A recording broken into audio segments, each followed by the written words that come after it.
So ఈ రోజుకి సంబంధించి నాకు స్పెషల్గా అనిపించింది ఏంటంటే, ఈ మారుతున్న ఏదైతే డెవలప్మెంట్, అభివృద్ధి పరంగా తీసుకున్నా గానీ, చాలా ర్యాపిడ్‌గా సొసైటీ రోజు రోజుకి ప్రోగ్రెస్ అవుతుంది. నిన్న ఉన్నది ఈరోజు ఉండట్లేదు. ఈరోజు ఉన్న ప్రోగ్రెస్ రేపు ఇంకా ర్యాపిడ్‌గా చేంజ్ అవుతుంది. ఈ డెవలప్మెంట్ కాంటెక్స్‌లో హెల్త్ పరంగా సంబంధించి కూడా, ఆరోగ్యానికి సంబంధించి కూడా రకరకాల కొత్త కొత్త ఇబ్బందులు తలెత్తుతున్నాయి. సో ఆ కాంటెక్స్‌లో ఏంటంటే, వాటిని ఎట్లా అప్రోచ్ అవ్వాలి, అసలు దేనికి మెడిసిన్ అవసరం, దేనికి మెడిసిన్ అవసరం లేదు, ఔషధానికి సంబంధించి దాన్ని ఏ రకంగా చూస్ చేసుకోవాలి. సో అసలు ఓవరాల్గా ఆరోగ్యానికి, ఔషధానికి సంబంధించిన కొంత బేసిక్గా రేషనల్గా ఎట్లా డిసిషన్ తీసుకోవాలనే దాని గురించి ఈరోజు చెప్పండి కాస్త. రైట్. ఇప్పుడు చూసినట్లయితే డెవలప్మెంట్ అంతా కూడా వ్యాపారం చేసే వాళ్ళకి లాభాలకు అనుకూలంగా ఉండే డెవలప్మెంటే జరుగుతూ ఉంటుంది.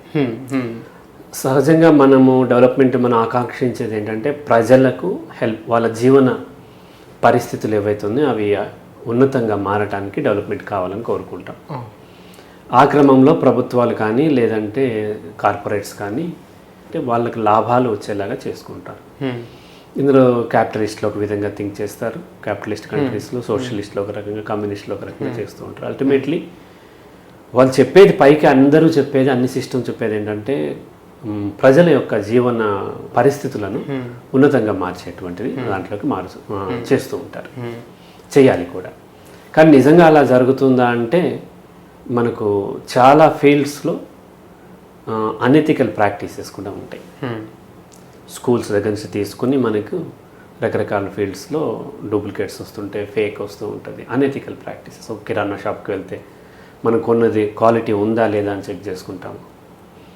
లేదంటే ఒక బట్టలు కొనుక్కుంటే దాంట్లో ఒక బ్రాండ్తో ఇంకో బ్రాండ్ సిమిలర్గా ఉండేది తయారు చేసి అమ్మేస్తూ ఉంటారు. కూల్ డ్రింక్స్ తీసుకున్నా, ఏది తీసుకున్నా సరే ఏమవుతుంది అని అంటే అనెథికల్ ప్రాక్టీసెస్ అనేది వ్యాపారంలో వస్తూ ఉంటాయి. వ్యాపారంలో ప్రాఫిట్ ముఖ్యం, ప్రాఫిట్ కోసమే వ్యాపారం చేస్తూ ఉంటారు. కానీ ఆ ప్రాఫిట్ ఎంత ప్రాఫిట్ అనేది దానికి ఒక లిమిట్ అంటూ ఏముండదు. 10 రూపాయల వస్తువు తయారు చేసి 11 రూపాయలకు అమ్ముకోవటము ప్రాఫిటే.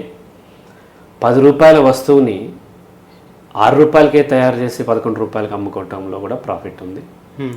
10 రూపాయలకు తయారు చేసి 100 రూపాయలకి అమ్మటంలోనూ ప్రాఫిట్ ఉంది. ఈ ప్రాఫిట్ తను బిజినెస్ని డెవలప్ చేసుకోవడానికి ఉపయోగపడుతుంది. ఎవరైతే క్యాపిటలిస్ట్ ఉన్నారో బిజినెస్ డెవలప్ చేసుకోవడానికి ఉపయోగపడుతుంది. మంచి మిషనరీని, మంచి స్టాఫ్ని పెట్టుకోవడానికి ఉపయోగపడుతుంది. కాబట్టి కంపెనీస్ ఏవైతే లో ప్రాఫిట్, లో మార్జిన్తో చేస్తున్నాయో తొందరగా బిజినెస్ని క్లోజ్ చేయాల్సి ఉంటుంది. సో ఎక్కువ ప్రాఫిట్ కావాలి, బల్క్లో అయినా సరే ఎక్కువ ప్రాఫిట్ కావాలి. మనకి ఎక్కువ ప్రాఫిట్ ఉంటే తనకి అవకాశాలు పెరుగుతాయి, తన బ్రాండ్ని డెవలప్ చేసుకునే అవకాశాలు ఉంటాయి. కాబట్టి ప్రతి సంస్థ ప్రాఫిట్స్ని మ్యాక్సిమైజ్ చేసే ప్రయత్నము అండ్ వాళ్ళ యొక్క ఖర్చులను మినిమైజ్ చేసే ప్రయత్నమే చేస్తూ ఉంటాయి. అందులో భాగంగానే ఒక్కొక్కసారి అనెథికల్ ప్రాక్టీస్ ఉండి క్వాలిటీ లేని సర్వీస్ని, క్వాలిటీ లేని ప్రొడక్ట్స్ని ఇచ్చి ఎక్కువ లాభాలు పొంది ప్రయత్నం వాళ్ళు చేస్తూ ఉంటారు. ఈ క్రమంలో అన్నిటిని మనం చెక్ చేసుకోగలం. సపోజ్ బట్టలు ఉంటే వాటిని చూసుకుంటాం, అవి ఎలా ఉన్నాయి, ఏంటి నాణ్యత ఎలా ఉంది, వాటి వీవ్ ప్యాటర్న్ ఎలా ఉంది, కలర్ ఉంటుందా, పోతుందా, స్మెల్ చేసి రకరకాలుగా చూడవచ్చు. అలాగే బియ్యంలో రాళ్ళు ఉంటాయా ఏంటి అవన్నీ చూడవచ్చు. అలాగే వచ్చి కూరగాయల్లో పుచ్చులు ఉంటాయా ఏంటి అని చూసుకోవచ్చు. కానీ ఈ మెడిసిన్ దగ్గరికి వచ్చేసరికి మనకి సామాన్య ప్రజలకు క్వాలిటీని చెక్ చేసుకునే అవకాశాలు దాదాపు జీరో. ఎందుకంటే అతనికి తెలియదు. కంప్లీట్గా మెడిసిన్ అనేసరికి డాక్టర్ రాసిన దాని మీద వాళ్ళు డిపెండ్ అవ్వాలి. కాబట్టి ఇక్కడ మరి ఎన్ని రకాల వాటిల్లో కల్తీలు లేకపోతేనేమో క్వాలిటీ లేని వస్తున్నప్పుడు మెడిసిన్లో క్వాలిటీ లేని రావా అంటే ఖచ్చితంగా వచ్చే అవకాశాలు ఉన్నాయి. డాక్టర్స్లో క్వాలిటీ లేని డాక్టర్స్ ఉండరా అంటే ఖచ్చితంగా ఉండే అవకాశం ఉంది. కరెన్సీయే ఫేక్ ముద్రించి అంటే కరెన్సీని ముద్రించి దాన్ని చలామణిలోకి తీసుకురావడం అనేది చాలా ఛాలెంజింగ్ టాస్క్ అది.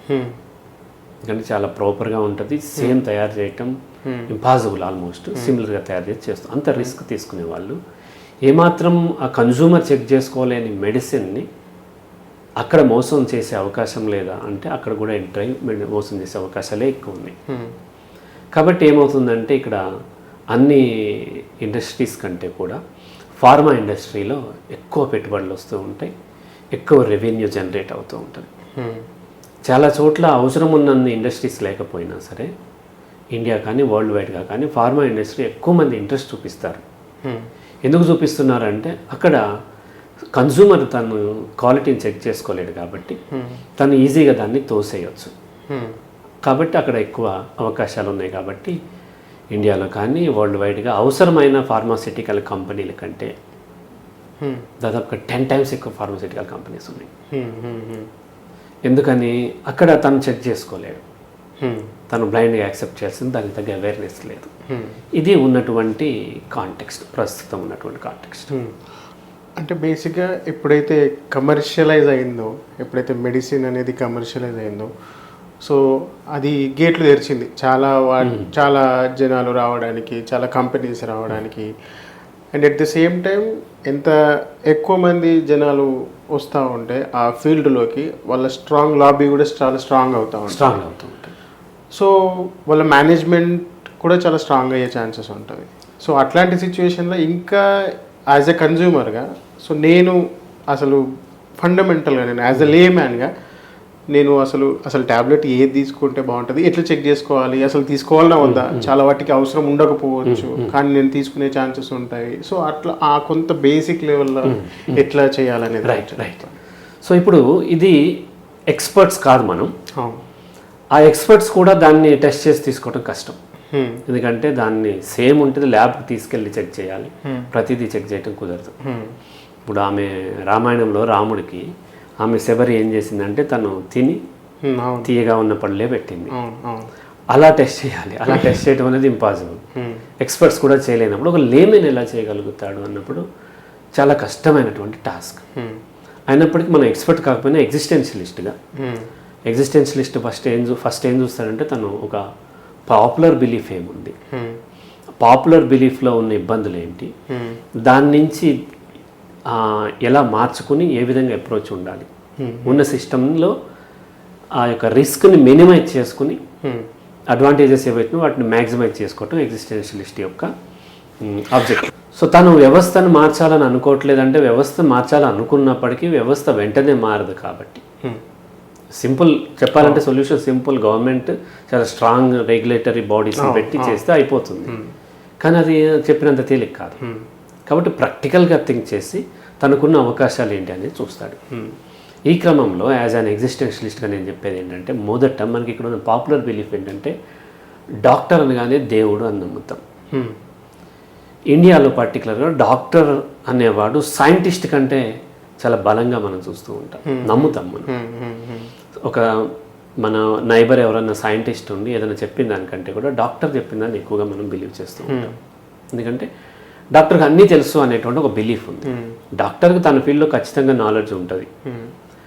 కొంతమందికి ఉండకపోవచ్చు, తక్కువ మందికి, కొంతమందికి ఎక్స్ట్రాడినరీ నాలెడ్జ్ కూడా ఉండొచ్చు. But on an average in general doctor తన ఫీల్డ్లో అకాడమికల్లీ స్టడీ చేసి వచ్చాడు, దాంట్లో ఉంటుంది.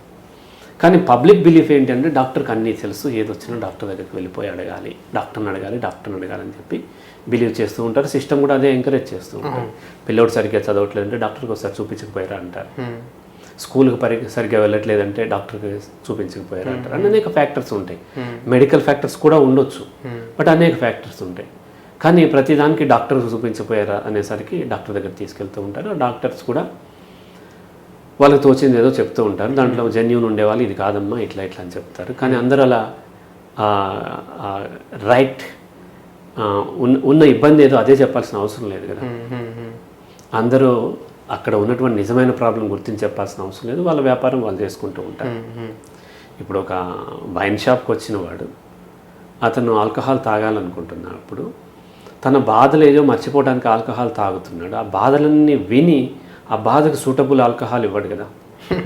ఇతను ఏదైతే డబ్బులు ఇస్తున్నాడో ఆ బ్రాందీయో విస్కీయో ఏదో ఉంటుంది కదా, దానికి ఇస్తాడంతే. ఒకవేళ చెప్పితే వింటాడు, విని కూడా చేసేది ఏంటి అంటే అదే ఇస్తాడు. అలాగే డాక్టర్స్ కూడా వాళ్ళ యొక్క లైఫ్ నడవటం కోసమే వాళ్ళ కెరీర్ చూజ్ చేసుకున్నారు.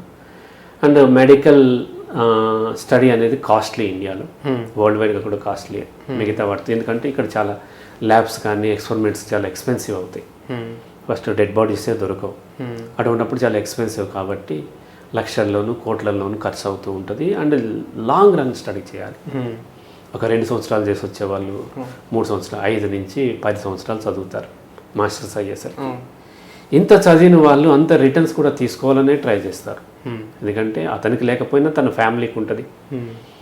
ఆ అమ్మాయి కట్నం తీసుకొస్తుంది 4 కోట్లు, ఆ అమ్మాయి తన కో సిస్టర్తో పోల్చుకుంటుంది, లేకపోతే తన సిస్టర్స్తో పోల్చుకుంటుంది, తన క్లాస్మేట్స్ ఎక్కడికో స్విట్జర్లాండ్ వెళ్ళారు, పోల్చుకుని తను కూడా డిమాండ్ చేస్తూ ఉంటుంది.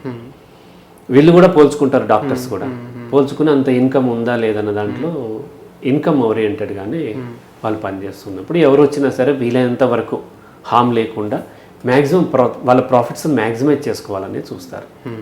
అది మొదటిది. డాక్టర్స్కి వాళ్ళ ఫీల్డ్లో ఎక్స్పర్ట్ నాలెడ్జ్ ఉంది తప్ప అన్నిట్లోనూ డాక్టర్స్కి ఉంటుంది అనేటువంటి నాలెడ్జ్ ఉంటుంది అనేటువంటి మిస్బిలీఫ్ ఏది ఉందో దాని నుంచి ఫస్ట్ బయటపడాలి. రెండోది ఏంటి అని అంటే ఫస్ట్ ఆరోగ్యం గురించి అవగాహన రావాలి. ఆరోగ్యం వేరు, వైద్యం వేరు. హెల్త్ వేరు, ట్రీట్మెంట్ వేరు. డాక్టర్ ట్రీట్మెంట్ ఇస్తాడు, డాక్టర్ హెల్త్ ఇవ్వడు. ఇవి రెండు సిమిలర్గా ఉన్నాయి. ఎకడమిక్స్, ఎడ్యుకేషన్ సిమిలర్గా ఎట్లా వర్డ్స్ ఉన్నాయో ఒకదాని బదులు వాడేస్తూ ఉంటాం. ఇక్కడ హెల్త్ అండ్ ట్రీట్మెంట్ని మనం వైద్యాన్ని ఆరోగ్యాన్ని కలిపి వాడేస్తూ ఉంటాం. ఆరోగ్యం ఆల్రెడీ అతనికి ఉంది, పుట్టినప్పటి నుంచి ఉంది ఆరోగ్యం. ఆ ఆరోగ్యము తన జీవన శైలి వల్ల పాడు చేసుకుంటున్నాడు. పాడు చేసుకుని డాక్టర్ దగ్గరికి వెళ్ళి ఆరోగ్యం ఇస్తాడు అని ఆరోగ్యాన్ని కొనుక్కునే ప్రయత్నం చేస్తున్నాము. మనం ఆరోగ్యాన్ని కొనలేము, వైద్యాన్ని మాత్రమే కొనగలం. ఎంత డబ్బు ఇచ్చినా డాక్టర్ ఆరోగ్యం ఇవ్వలేడు. ఇవ్వాలనుకుంటే అంబానీ తన కొడుక్కి ఆరోగ్యం కొనేవాడు కదా. ఎన్ని లక్షల కోట్లు ఇచ్చినా ఆరోగ్యం రాదు. ఆరోగ్యం ఆ ఇండివిజువల్ కాపాడుకోవాలి. సో దాన్ని నిర్లక్ష్యం చేసి మనం వెళ్ళిపోయి మెడికల్ డిపార్ట్మెంట్స్ ఏవైతే ఉన్నాయో వాటి మీద ఆధారపడుతూ ఉంటాం. మెడికల్ ఫీల్డ్కి సంబంధించిన వాటి మీద ఆధారపడి ఆరోగ్యం వస్తుంది, ఎక్కువ ఖర్చు పెడితే మంచి ఆరోగ్యం వస్తుంది అనేటువంటి భ్రమలో ఉన్నాం. ఖర్చు పెడితే మంచి ఆరోగ్యం రావాలి అంటే స్టీవ్ జాబ్స్ చనిపోకూడదు, అండ్ అంబానీ కొడుకు ఇబ్బంది పడకూడదు, అంబానీ కూడా ఇబ్బంది పడకూడదు. రైట్? ఆరోగ్యము ఆ వ్యక్తి కాపాడుకోవాలి. ఆరోగ్యం అంటే ఏంటి అంటే తన యొక్క శారీరము అవసరమైనటువంటి వాటర్ని, ఆక్సిజన్ని, మినరల్స్ని, కార్బోహైడ్రేట్స్ని, ప్రోటీన్ని, ఫ్యాట్స్ని, వైటమిన్స్ని వీటిని ఇవ్వటము, అండ్ అవసరమైనటువంటి ఫిజికల్ యాక్టివిటీ ఇవ్వటం, అండ్ మానసికంగా ప్రశాంతంగా ఉండటం. ఇవి వదిలేసి మనం ఏం చేస్తున్నామంటే ఆరోగ్యం కొనుక్కోవటం కోసం ఆరోగ్యాన్ని పాడు చేసుకుని డబ్బు సంపాదిస్తూ ఉన్నాం. మా ఫ్రెండ్ ఒక అతను ఉన్నాడు, అతను వడ్డీ వ్యాపారం చేస్తాడు, బాగా తిరుగుతూ ఉంటాడు, బాగా లావ్ అయిపోయి పొట్ట వచ్చేసి అంతా వచ్చింది. వస్తే నేను ఎందుకు మీరు అట్లా చేస్తున్నారు, ఇంత కష్టపడుతున్నారు, రాత్రింబగలు కష్టపడుతున్నారు కదా, ఎందుకు ఆరోగ్యం పాడు చేసుకుంటున్నారంటే రేపు హాస్పిటలైజ్డ్ అయితే నాకు డబ్బు కావాలి కదా, రేపు హాస్పిటలైజ్డ్ అవుతామేమోనని ఈరోజే ఆరోగ్యాన్ని మనం పాడు చేసుకుంటున్నాం. ఎందుకంటే మన ఆరోగ్యాన్ని కొనగలము అనుకుంటున్నాం. ఈ అడ్వర్టైజ్మెంట్స్ కూడా ఆరోగ్యాన్ని కొనగలము అన్నట్టుగా అడ్వర్టైజ్ చేస్తూ ఉంటాయి. మీరు ఆ ఇన్సూరెన్స్ కంపెనీలు ఈ మధ్య ప్రైవేట్ ఇన్సూరెన్స్ కూడా వచ్చినాయి కాబట్టి, ఇంతకుముందు ఓన్లీ ఎల్ఐసి ఉండేది. ఈ గ్లోబలైజేషన్, ప్రైవేటైజేషన్ అయిన తర్వాత ప్రైవేట్ ఇన్సూరెన్స్ వచ్చినాయి. మల్టీనేషనల్ కంపెనీస్ కూడా ఇన్సూరెన్స్లోకి ఎంటర్ అయినాయి. ఆ అడ్వర్టైజ్మెంట్లు చూస్తుంటే వాళ్ళు హోటల్కి వెళ్తారు ఒక ఫ్యామిలీ, వాళ్ళు ఆ ఫుడ్ని ఆర్డర్ చేసేటప్పుడు ఇందులో కార్బోహైడ్రేట్స్ ఉన్నాయి, ఇందులో కొలెస్ట్రాల్ ఉంది, ఇందులో ఇది ఉంది, ఇది ఉందని లెక్కలు పెట్టుకుంటుంటే ఆ వెయిటర్ పక్కకు వచ్చి ఏం చెప్తుంటే ఇవన్నీ ఎందుకు లెక్కలు వేసుకుంటారు, ఫలానా ఇన్సూరెన్స్ ఉండగా, అంటే నువ్వు ఆరోగ్యం పాడైతే ఇన్సూరెన్స్ డబ్బులు ఇస్తుంది కదా అని అంటున్నారు. కామన్ అంటే మామూలు పబ్లిక్ ఏమనుకుంటారంటే నిజమే కదా, ఇన్సూరెన్స్ ఉంటే మనం ఎందుకు ఇంత డబ్బులు వచ్చేస్తున్నాయి కదా అనేటువంటి బిలీఫ్లో ఉంటారు. ఈ మధ్య ఒక ఆవిడ ఏదో సమ్ ఇన్సూరెన్స్ సంబంధించిన ఏదో ఒక స్కీమ్లో తను జాయిన్ అయ్యి 5,000 కట్టింది. దాదాపుగా 10,000 మందులు తినేసాను నేను, 5,000 అతను చూసావు నేను ఎట్లా చేశాను, లాభం పొందానని తను ఫీల్ అవుతుంది. నువ్వు తిన్నది మందులు, ఫుడ్ కాదు, మందులు తిన్నావు. 5,000 కట్టి 2,000కే నాకు తగ్గిపోయిందంటే హ్యాపీ ఫీల్ అవ్వాలి. ఇక్కడ కూడా ఆ కెరీరిజం అనేది వచ్చేసేసి అందుకని హెల్త్ ఇన్సూరెన్స్ చేస్తూ ఉంటాను. సో తక్కువ కట్టి ఎక్కువ డబ్బులకి ట్రీట్మెంట్ తీసేసుకుంటే తను లాభం అనుకుంటున్నారు, కానీ యాక్చువల్లీ నష్టం అది. మనం కనుక ఒక 40sలో ఉన్న ఒక అమ్మాయిని యూటరస్ ప్రాబ్లం ఏదన్నా ఉండి, గైనిక్ ప్రాబ్లం ఏమన్నా ఉండి, బ్లీడింగ్ అవుతుంది హెవీగా కానీ ఇటువంటి వెళ్ళి ఒక గైనకాలజీకి సంబంధించిన హాస్పిటల్కి వెళ్ళి అన్నీ చెప్తే వాళ్ళు అన్ని టెస్టులు చేసి ఇన్సూరెన్స్ ఉందా అని అడుగుతారు. మనం లేదని చెప్పాలి. మళ్ళీ అదే అమ్మాయిని ఇంకొక హాస్పిటల్ తీసుకువెళ్ళి వాళ్ళు అన్ని టెస్టులు చేసి ఇన్సూరెన్స్ ఉందా అంటే ఉంది అని చెప్పి చూడండి. ఇన్సూరెన్స్ ఉంది అన్న వాళ్ళేమో సర్జరీ చేసి మనము లాప్రోస్కోపీ అనేది ఉంటుంది, దాంతో మనము ఆమె యూట్రస్ని రిమూవ్ చేసేద్దామంటారు. లేదు అన్న వాళ్ళు మెడిసిన్ ఇస్తారు ఎక్కువ ఇన్ జనరల్. అంటే మనకి ఇన్సూరెన్స్ ఉంది కాబట్టి మనకి సర్జరీ. ఏదో హార్ట్ రిలేటెడ్ స్మాల్ ప్రాబ్లం వచ్చింది, ఇన్సూరెన్స్ ఉంటే వెంటనే స్టంట్ వేసేస్తారు. ఆరోగ్యశ్రీ ఉందంటే వెంటనే స్టంట్ వేసేస్తా అంట. అక్కడ అవసరం కూడా పడవచ్చు, కాదనట్లేదు. కానీ ఎలాగో డబ్బు హాస్పిటల్కి వస్తుంది కదా, మీరు కట్టట్లేదు, ఇన్సూరెన్స్ కూడా కడుతున్నారు, లేదా గవర్నమెంట్ కడుతుంది, మీరు చేయించుకోండి మీకు బెనిఫిట్ కదా అని మోటివేట్ చేస్తుంటారు. అలా ఈ వైద్యంలో డబ్బు ప్రధానం అయిపోవటం వలన ఏమైందంటే అవసరం ఉన్నా లేకపోయినా మనకి ట్రీట్మెంట్ వచ్చేస్తుంది కదా అనేది చూస్తున్నారు తప్ప ట్రీట్మెంట్లో మీ శరీరానికి పడిన గాయం ఏదైతుందో అది ఎంత డ్యామేజ్ చేస్తుందని కామన్ పబ్లిక్ అర్థం చేసుకోలేకపోతారు. ఎందుకంటే కెరీరిస్టులు అయిపోయారు. సో అందుకని ఎగబడి ఇన్సూరెన్స్లు కడుతూ ఉంటారు, ఎగబడి ఆరోగ్యశ్రీ తీసుకుంటూ ఉంటారు. అదే ఎగబడి గ్రౌండ్కి వెళ్ళి ఎక్సర్సైజ్ చేస్తే అప్పుడు మన యొక్క ఆరోగ్యం బాగుపడుతుంది. ఇప్పుడు ఇన్ని కార్పొరేట్ కాలేజెస్లో పిల్లలు పొద్దున్నే లేచి 6 గంటలకల్లా క్లాస్ రూమ్లో కూర్చొని రాత్రి 10 దాకా చదువుతున్నారు. వాళ్ళ గ్రౌండే లేదు. గ్రౌండే లేనప్పుడు ఆరోగ్యం ఎక్కడి నుంచి వస్తుంది? వీళ్ళు బాగా డబ్బు సంపాదించుకుంటారు, ట్రీట్మెంట్ వస్తుంది. ఇది ఎందుకు వచ్చింది అంటే ట్రీట్మెంట్నే వాళ్ళ ఆరోగ్యం అనుకుంటున్నారు. కాబట్టి మొదట చెప్పే స్టెప్ ఏంటంటే వ్యవస్థలో ఖచ్చితంగా మ్యానిపులేషన్స్ ఉంటాయి. వ్యవస్థలో రాంగ్ ప్రాక్టీస్ చేసే వాళ్ళు కొంతమంది ఉంటారు, అందరూ ఉండకపోవచ్చు. కొంతమంది సైకాలజిస్టులు రాంగ్ ప్రాక్టీస్ చేసే వాళ్ళు ఉంటారు, డాక్టర్స్ ఉంటారు, ఫార్మస్యూటికల్ కంపెనీస్ రాంగ్ ప్రాక్టీసెస్ ఉంటాయి, గవర్నమెంట్ కూడా రాంగ్ ప్రాక్టీసెస్ ఉంటాయి.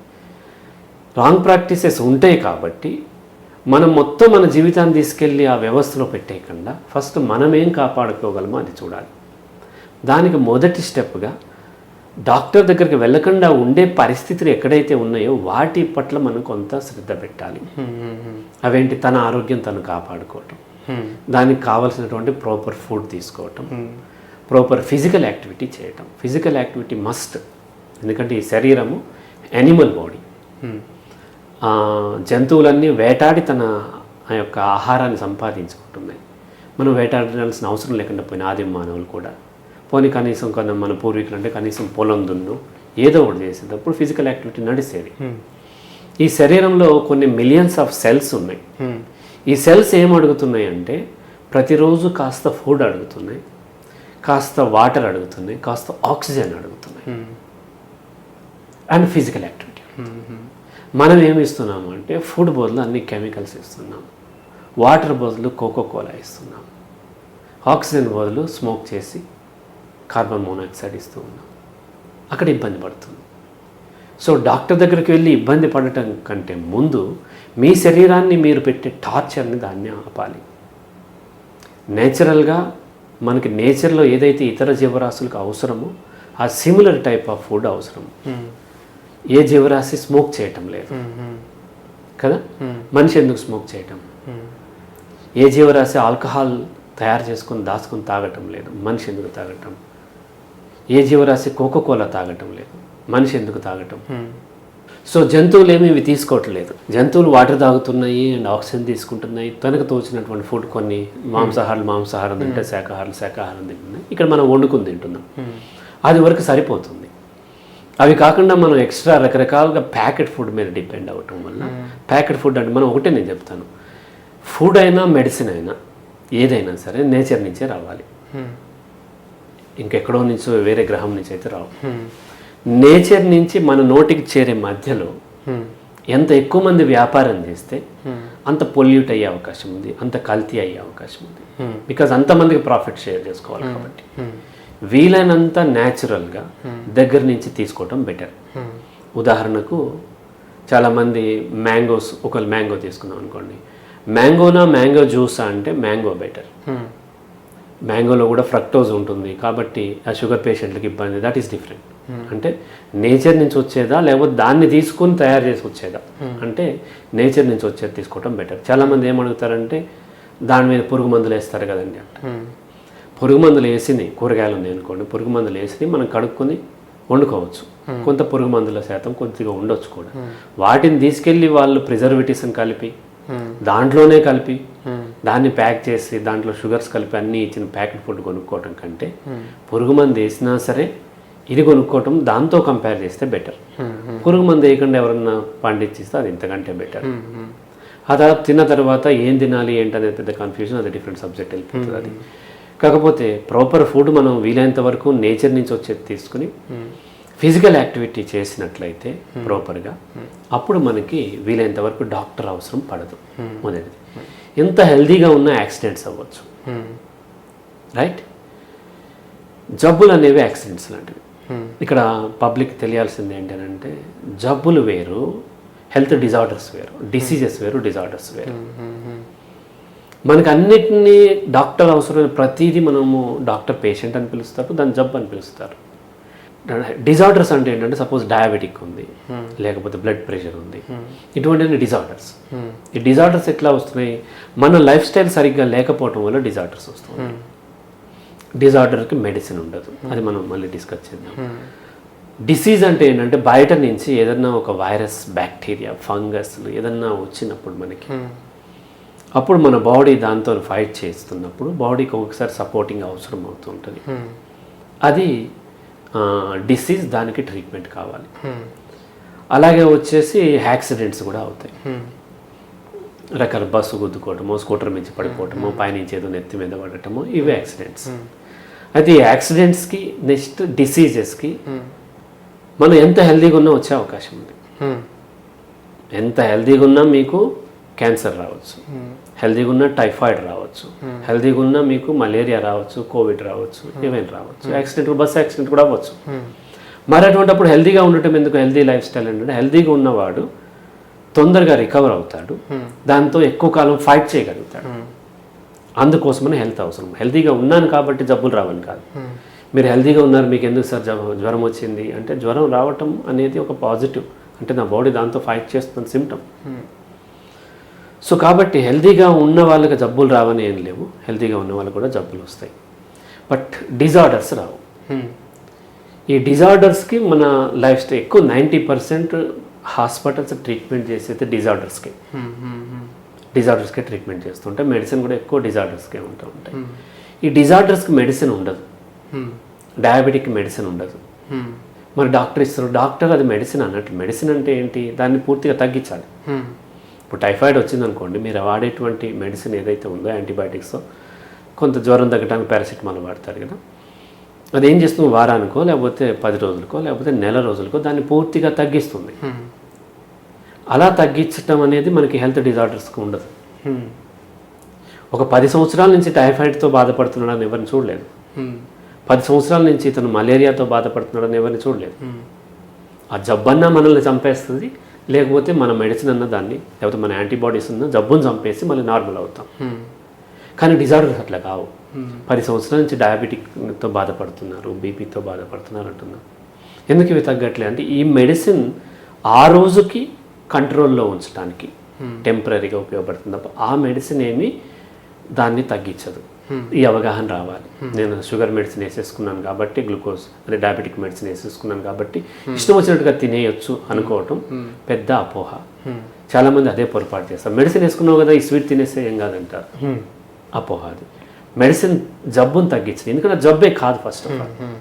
ఇప్పుడు సపోజ్ మనకి ఏదన్నా కామెర్లు వచ్చినాయి అనుకోండి, అప్పుడు ఏం చేస్తాం? మనం ఏదో పథ్యం ఏదో చేస్తూ ఉంటాం. ఆ పథ్యము అది మనం తగ్గిపోయిన తర్వాత మానేయచ్చు. అలాగే ఇక్కడ షుగర్ వచ్చింది కాబట్టి ఆ షుగర్ తగ్గేదాకా నేను తిన్నాను, షుగర్ మెడిసిన్ వేసుకున్న షుగర్ చూపించట్లేదు కదా, టెస్ట్ చేసుకుంటే నార్మల్ ఉంటుంది అని తినేస్తూ ఉంటారు. అట్లా తినకూడదు. ఫస్ట్ మిస్బిలీఫ్ ఏంటంటే డిజార్డర్స్కి మెడిసిన్ ఉండదు, ఆ మెడిసిన్ వాడాల్సిందే టెంపరీ అది. రెండవది జబ్బులకి మెడిసిన్ ఉంటుంది. మూడవది యాక్సిడెంట్స్కి మనం ఏం చేసుకోలేము, ఖచ్చితంగా హాస్పిటల్కి వెళ్ళాల్సిందే, డాక్టర్ మీద డిపెండ్ అవ్వాల్సిందే. ఇలా 3 కేటగరైజ్ చేసుకోవాలి. సో అంటే బేసిక్గా మనం స్టార్టింగ్ ప్రివెంటివ్ అప్రోచ్లో మాట్లాడాం కాస్త. అసలు అసలు అక్కడ దాకా ఎందుకు, ఫస్ట్ అయితే ఏంటి, ఏమున్నది, ఎట్లా దాన్ని చేయొచ్చు అన్న దాంతో మాట్లాడుతూ, తర్వాత మీరు ఎంత చేసినా కొన్ని రావచ్చు, దాంట్లో కొన్ని డిజార్డర్స్ ఉన్నాయి, కొన్ని డిసీజెస్ ఉన్నాయి. యాక్సిడెంట్ అయినా తర్వాత డిసీజెస్ అయినా వీటికి మెడికేషన్ ఉంటుంది, బట్ డిజార్డర్కి లేదు అనే ఉద్దేశంలో మీరు చెప్తున్నారు. సో ఇప్పుడు ఇక్కడ ఈ స్టేజ్లో నేను మళ్ళీ మీకు రకరకాల, అంటే అలోపతి ఈజ్ వన్, ఏమంటారు, ఒక టైప్ ఆఫ్ సొల్యూషన్, బట్ ఇంకా చాలా టైప్స్ ఆఫ్ సొల్యూషన్స్ ఉన్నాయి కదా. సో నేను ఎట్లాంటిది చూస్ చేసుకోవాలి, ఎట్లా ఇక్కడ అలోపతిలో అయినా సరే దేనికి ఏది చూస్ చేసుకోవాలా, అంటే ఇప్పుడు మీరు ఇందాక క్వాలిటీ అనుకున్నాం, దాన్ని ఎట్లా చూడగలగాల, ఏంటి దానికి సంబంధించి కొంత. రైట్. ఇక్కడ మనకి యాక్సిడెంట్ అయినా లేదంటే జబ్బు వచ్చినా డిజార్డర్ వచ్చినా మనం ఏం చేస్తున్నామంటే డాక్టర్ దగ్గరికి వెళ్తున్నాం, హాస్పిటల్కి వెళ్తున్నాం. కొంతమంది అప్పులు తీరకపోయినా వెళ్తారు, పిల్లలు చదువుకో, అదన్నీ పక్కన పెట్టేసాం, అవన్నీ అవసరం లేదని చెప్పాము. కొంత చదువుకుని కొంచెము ఆ వివేకం లాజిక్ ఉన్న వాళ్ళు వెళ్ళరు. ఈ మూడింటికి వెళ్తున్నాం. యాక్సిడెంట్ అయితే ఖచ్చితంగా మనకు వేరే మార్గం లేదు, అలోపతి దగ్గరికి వెళ్ళాలి. యాక్సిడెంట్ అయినప్పుడు ఆయుర్వేదం ఆయన పసరేస్తాడో చూడట్లేదు, ఇమీడియట్గా మనం ఫస్ట్ ఎయిడ్ చేసి అలోపతికి సంబంధించిన హాస్పిటల్కి వెళ్తాం. కాలు ఇరిగింది అనుకోండి, హోమియోపతి వాడదామని వెళ్ళాం, వాళ్ళు కూడా వాళ్ళకి కాలు ఇరిగిన అలోపతికే వెళ్తారు. ఎమర్జెన్సీ ఫస్ట్ ఎయిడ్ అంటే ఎమర్జెన్సీకి వేరే మెడికల్ లేదు, ఓన్లీ అలోపతి ఒక్కటే సొల్యూషన్. అలోపతి బ్రహ్మాండంగా పనిచేస్తుంది. అలోపతికి మిగతా వాటికి తేడా, అలోపతి అనేది వరల్డ్ వైడ్గా ఒక మోడర్న్ సైన్స్తోని డెవలప్ అయినటువంటిది. ఇది ఎవిడెన్స్ బేస్డ్ ఉంటుంది. టెస్ట్ చేసి రకరకాల టెస్ట్ చేసి అప్పుడు ఉన్నటువంటి అవకాశాలను బట్టి రకరకాల పీర్ రివ్యూలతోని డెవలప్ అయినటువంటి థెరపీ అలోపతి అనేది. అలాగే ఏ దేశానికి ఆ దేశీయంకి సంబంధించిన కొన్ని ఉంటాయి. చైనాలో ఉంటాయి, అమెరికాలో ఉంటాయి, బ్రెజిల్లో ఉంటాయి, ఆఫ్రికాలో ఉంటాయి, వాళ్ళకి సంబంధించిన వైద్య విధానాలు ఉంటాయి. మనకు కూడా ఆయుర్వేదం ఉంది, అలాగే హోమియోపతి ఉంది, అలాగే యునాని ఉంది, సిద్ధ వైద్యం ఉంది. ఇలా రకరకాల వైద్య ప్రక్రియలు చాలా ఉన్నాయి. వీటిల్లో మనము ఫస్ట్ అయితే యాక్సిడెంట్ అయితే మిగతా ఏమి చూస్ చేసుకోలేము, అలోపతి దగ్గరికి వస్తాం. వాటిల్లో ఇబ్బంది ఏంటంటే అవన్నీ ఈ మోడర్న్ సైన్స్ మెథడ్స్తోని టెస్ట్ చేసినవి కావు. అవి కూడా పనిచేస్తూ ఉండొచ్చు, కొన్నిటి కాదనట్లేదు, బట్ ఖచ్చితంగా టెస్ట్ చేసినవి కాదు కాబట్టి కొన్ని ఇబ్బందులు ఉంటాయి. బిలీఫ్తో వెళ్తూ ఉంటాం. కొన్నిసార్లు అవి కూడా పనిచేస్తుండొచ్చు. మనం కొంతమంది కేరళ వెళ్ళి అలోపతి డాక్టర్స్ ట్రీట్ చేయలేండి, కేరళ వెళ్ళి అక్కడ ట్రీట్మెంట్తో తగ్గించుకుంటూ ఉంటారు. నాకు తెలిసిన చాలా కేసులు అలోపతి డాక్టర్స్ ట్రీట్ చేయలేండి, ఆయుర్వేదంలో తగ్గినవి ఉన్నాయి, హోమియోపతి డీల్ చేసే ఉంటాయి, అవి ఉంటాయి ఖచ్చితంగా కాదంటే. కానీ యాక్సిడెంట్స్కి అయితే మనం వెళ్ళాం, అందరికీ తెలిసిందే. అలోపతికి వెళ్తాం, అప్పుడు డాక్టర్ దానికి సంబంధించిన సర్జరీ చేస్తారు, దానికి సంబంధించిన కుట్లు వేయటము, అతుకు పెట్టడం, ఇవన్నీ వేరే మార్గం లేదు, డాక్టర్ మీద ఆధారపడటమే. ఆ తర్వాత జబ్బులు వచ్చినప్పుడు సహజంగా మనం ఏం చేస్తామంటే ఇవన్నీ పక్కన పెట్టేస్తే అలోపతికి ఎక్కువ వెళ్తూ ఉంటాం. ఇక అక్కడ కూడా టెస్ట్ చేశారు, అక్కడ సిమ్టమాటిక్ ట్రీట్మెంట్ ఉంటుందని మనం గుర్తుపెట్టుకోవాలి. ఈవెన్ అదర్ హోమియోపతిలోనే ఎక్కడైనా సరే ఫస్ట్ ఈ జబ్బుకి రూట్ కాజ్ కాకుండా సిమ్టమాటిక్ ట్రీట్మెంట్ వీలైనంత వరకు జరుగుతుంది. దాంతోపాటు బాగా స్టడీ చేసి తెలుసుకునే అయితే రూట్ కాజ్ని కూడా హ్యాండిల్ చేస్తూ ఉంటారు. రైట్. ఇకపోతే ఈ డయాబెటిక్ అయినా ఏమైనా సరే ఏది డిజార్డర్స్ వచ్చినా మెజారిటీ పీపుల్ అలోపతి దగ్గరికి వెళ్తారు. అక్కడ అలోపతిలో మెడిసిన్ లేదు, దాని అర్థం హోమియోపతిలో ఉందని, ఆయుర్వేదంలో ఉందని, సిద్ధ వైద్యంలో ఉందని కాదు. సమస్య ఏంటంటే కామన్ పబ్లిక్ ఎవరైతే ఉన్నారో ఏ రాంగ్ అంటే ఆపోజిట్ టు ఏ కరెక్ట్ అనుకుంటారు. డయాబెటిక్ మెడిసినే లేదు, ఎక్కడా లేదు. అలాగే హైపర్ టెన్షన్కి మెడిసిన్ లేదు, ఆ రోజుకి ట్రీట్ చేయడానికి ఉపయోగపడదు. ఈ క్రమంలో మిగతా అన్ని పక్కన పెట్టి ఓన్లీ అలోపతి చూసినట్లయితే అలోపతి అనేది గవర్నమెంట్ అథారిటీస్ రికగ్నైజ్ చేసి సర్టిఫికేట్ ఇస్తాయి. ఒక అథారిటీ ఉంటుంది, అథెంటిక్గా ఉంటుంది అండ్ స్టడీ చేసి ఇస్తూ ఉంటారు. కాబట్టి ఇక్కడ ఎక్కువ డిపెండ్ అవుతూ ఉంటారు మెజారిటీ పీపుల్. ఇక్కడ సర్జరీస్ ఖచ్చితంగా ఆ సర్జన్స్ చేస్తారు, చేసిన తర్వాత మెడిసిన్ ఇస్తారు, వాళ్ళు ఇస్తారు, డాక్టర్స్ ఇంకా మిగిలినటువంటి జనరల్ ఫిజిషియన్ దగ్గర నుంచి మొదలుపెట్టి అందరూ మెడిసిన్ ఇస్తూ ఉంటారు. ఈ వ్యవస్థను మనం అర్థం చేసుకోవాలి. ఇక్కడ ఎవరెవరు ఇన్వాల్వ్ అయ్యి ఉంటే డాక్టర్ ఇన్వాల్వ్ అయ్యి ఉన్నట్టు, సర్జన్స్, మామూలు ఫిజిషియన్స్, ఎండి చేసిన వాళ్ళు, అలాగే వచ్చేసి medical shop, pharma industries and ఆ డ్రగ్ని కనిపెట్టేటువంటి ఏవైతే కంపెనీలు ఉంటాయో ఫార్మా ఇండస్ట్రీస్ రిలేటెడ్ సైంటిస్ట్, ఇంతమంది యొక్క కాంబినేషన్లో అది నడుస్తూ ఉంది కదా. ఇంతమంది కూడా ప్రతి ఒక్కరూ మీరు నాతో సహా అందరం మన లైఫ్ కోసం కెరీర్ ఓరియంటెడ్గానే వీలైనంత వరకు థింక్ చేస్తుంటారు. సైంటిస్ట్ తను ఒక ఎక్స్పెరిమెంట్ చేయాలంటే ఖచ్చితంగా చాలా డబ్బు కావాలి. ఆ డబ్బు ఎవరు చేస్తారు? ఖచ్చితంగా ఇండస్ట్రియలిస్టులే చేస్తారు, క్యాపిటలిస్టులు చేస్తారు. క్యాపిటలిస్టులు ఎందుకు చేస్తారు? వాళ్ళకి ప్రాఫిట్ వచ్చేది చేస్తారు. కాబట్టి సైంటిస్ట్ ఒకవేళ తను ప్రజలకు ఉపయోగపడేది చేద్దామనుకున్న అవకాశాలు చాలా తక్కువ. క్యాపిటలిస్ట్ కూడా తన ప్రాఫిట్ కోసమే ఆలోచించాలి, లేకపోతే తను నిలబడలేడు. గవర్నమెంట్స్ కూడా ఎలా నిలబడతాయి అంటే ఈ క్యాపిటలిస్టులు ఇచ్చేటువంటి ఫండింగ్తోనే ఆ పార్టీ నడుస్తుంది. మీరు నేను వేసే ఓట్లతో అది గెలవదు. ఓట్లు కొనాలి అన్నా లేకపోతే మ్యానిపులేట్ చేయాలన్నా జనాల యొక్క మైండ్ సెట్ని వాళ్ళకి ఫండింగ్ కావాలి. ఫండింగ్ ఎవరు ఇస్తారు? మళ్ళీ క్యాపిటలిస్టులే ఇస్తారు. ఆ క్యాపిటలిస్టులకి అనుకూలంగా ఉన్న నిర్ణయాలే గవర్నమెంట్స్ తీసుకుంటే అనే అవగాహన కావాలి. ఆ తర్వాత డాక్టర్స్ కూడా వీళ్ళు చదువుకున్నారు, మెడికల్ ఫీల్డ్ అది చాలా వైడ్గా ఉండేది, విస్తృతమైంది.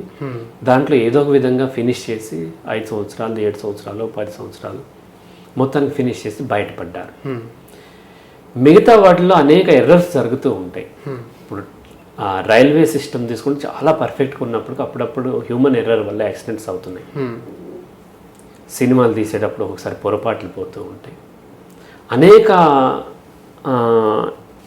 రంగాలలో జరిగినటువంటి పొరపాట్లు వైద్య రంగంలో కూడా జరిగే అవకాశాలు ఉన్నాయి. కానీ వైద్య రంగంలో పొరపాటు వల్ల ఇతనికి ఇట్లా అయింది అట్లా అయిందని మనం ఇప్పుడు చూడలేదు. ఇప్పుడు కన్సూమర్ ప్రొటెక్షన్ యాక్ట్ ప్రకారం వచ్చే దాంట్లో మిగతా వాటిలో ఏదన్నా పొరపాటు జరిగినట్లయితే వాళ్ళు కంపన్సేషన్ పే చేపిస్తారు. అట్లా మెడికల్లో జరిగిన పొరపాట్లకి అప్రోచ్ అయినటువంటి చాలా తక్కువ ఉంటాయి. ఎందుకంటే కామన్ మ్యాన్కి అది పొరపాటు వల్ల జరిగిందా లేకపోతే నా ఆరోగ్యం బాగా జరిగిందో తెలియదు. కానీ ఈక్వల్ లెవెల్లో పొరపాట్లు మెడికల్ ఫీల్డ్లో కూడా జరిగే అవకాశం. ఉదాహరణకి నేను గాంధీ హాస్పిటల్లో కరోనాతో ఉన్నాను. నా పక్కన ఆవిడ కూడా నా అంత బాగా సివియరిటీ లేదు, స్టిల్ ఆమె భయపడిపోతుంది. తన కొడుకులు రావట్లేదని బాధపడుతుంది. ఒక రాత్రి కాడ చాలా కష్టం అవుతుంది. ఆమెకు ఆ సిలైన్ పెట్టాలి. అక్కడ పాపం ఆ మెడిసిన్ చదివే స్టూడెంట్స్ ఉన్నారు, నర్సులకు అయితే ట్రైనింగ్ ఉంటుంది. వాళ్ళు చాలా ట్రై చేశారు, కరెక్ట్గా దొరకలేదు. ఆ పెట్టే క్రమంలో లేట్ అయింది, ఆమె చనిపోయింది. చనిపోతే ఆ దాంట్లో ఉన్న దాన్ని కొంచెం పారపోసేసి దాని మీద రాసేసి డేట్ వేసేసి టైం వేసేసి వెళ్ళిపోయారు. వాళ్ళ పొరపాటును అందించలేకపోయారు. కానీ అది ఎప్పటికీ తెలిసే అవకాశం లేదు. అలా మెడికల్ ఫీల్డ్లో జరిగే పొరపాట్లు మనకు తెలిసే అవకాశం లేదు. కాబట్టి వీలైనంత వరకు ఫస్ట్ అయితే ప్రివెన్షన్, ఆ తర్వాత డాక్టర్ లెవెల్లోనే మనము సరైన డాక్టర్ని చూస్ చేసుకోవడం అనేది చాలా అవసరం. రైట్? సరైన డాక్టర్ అంటే ఎవరు అంటే ఈ డబ్బు పిచ్చి లేనటువంటి డాక్టర్ కావాలి.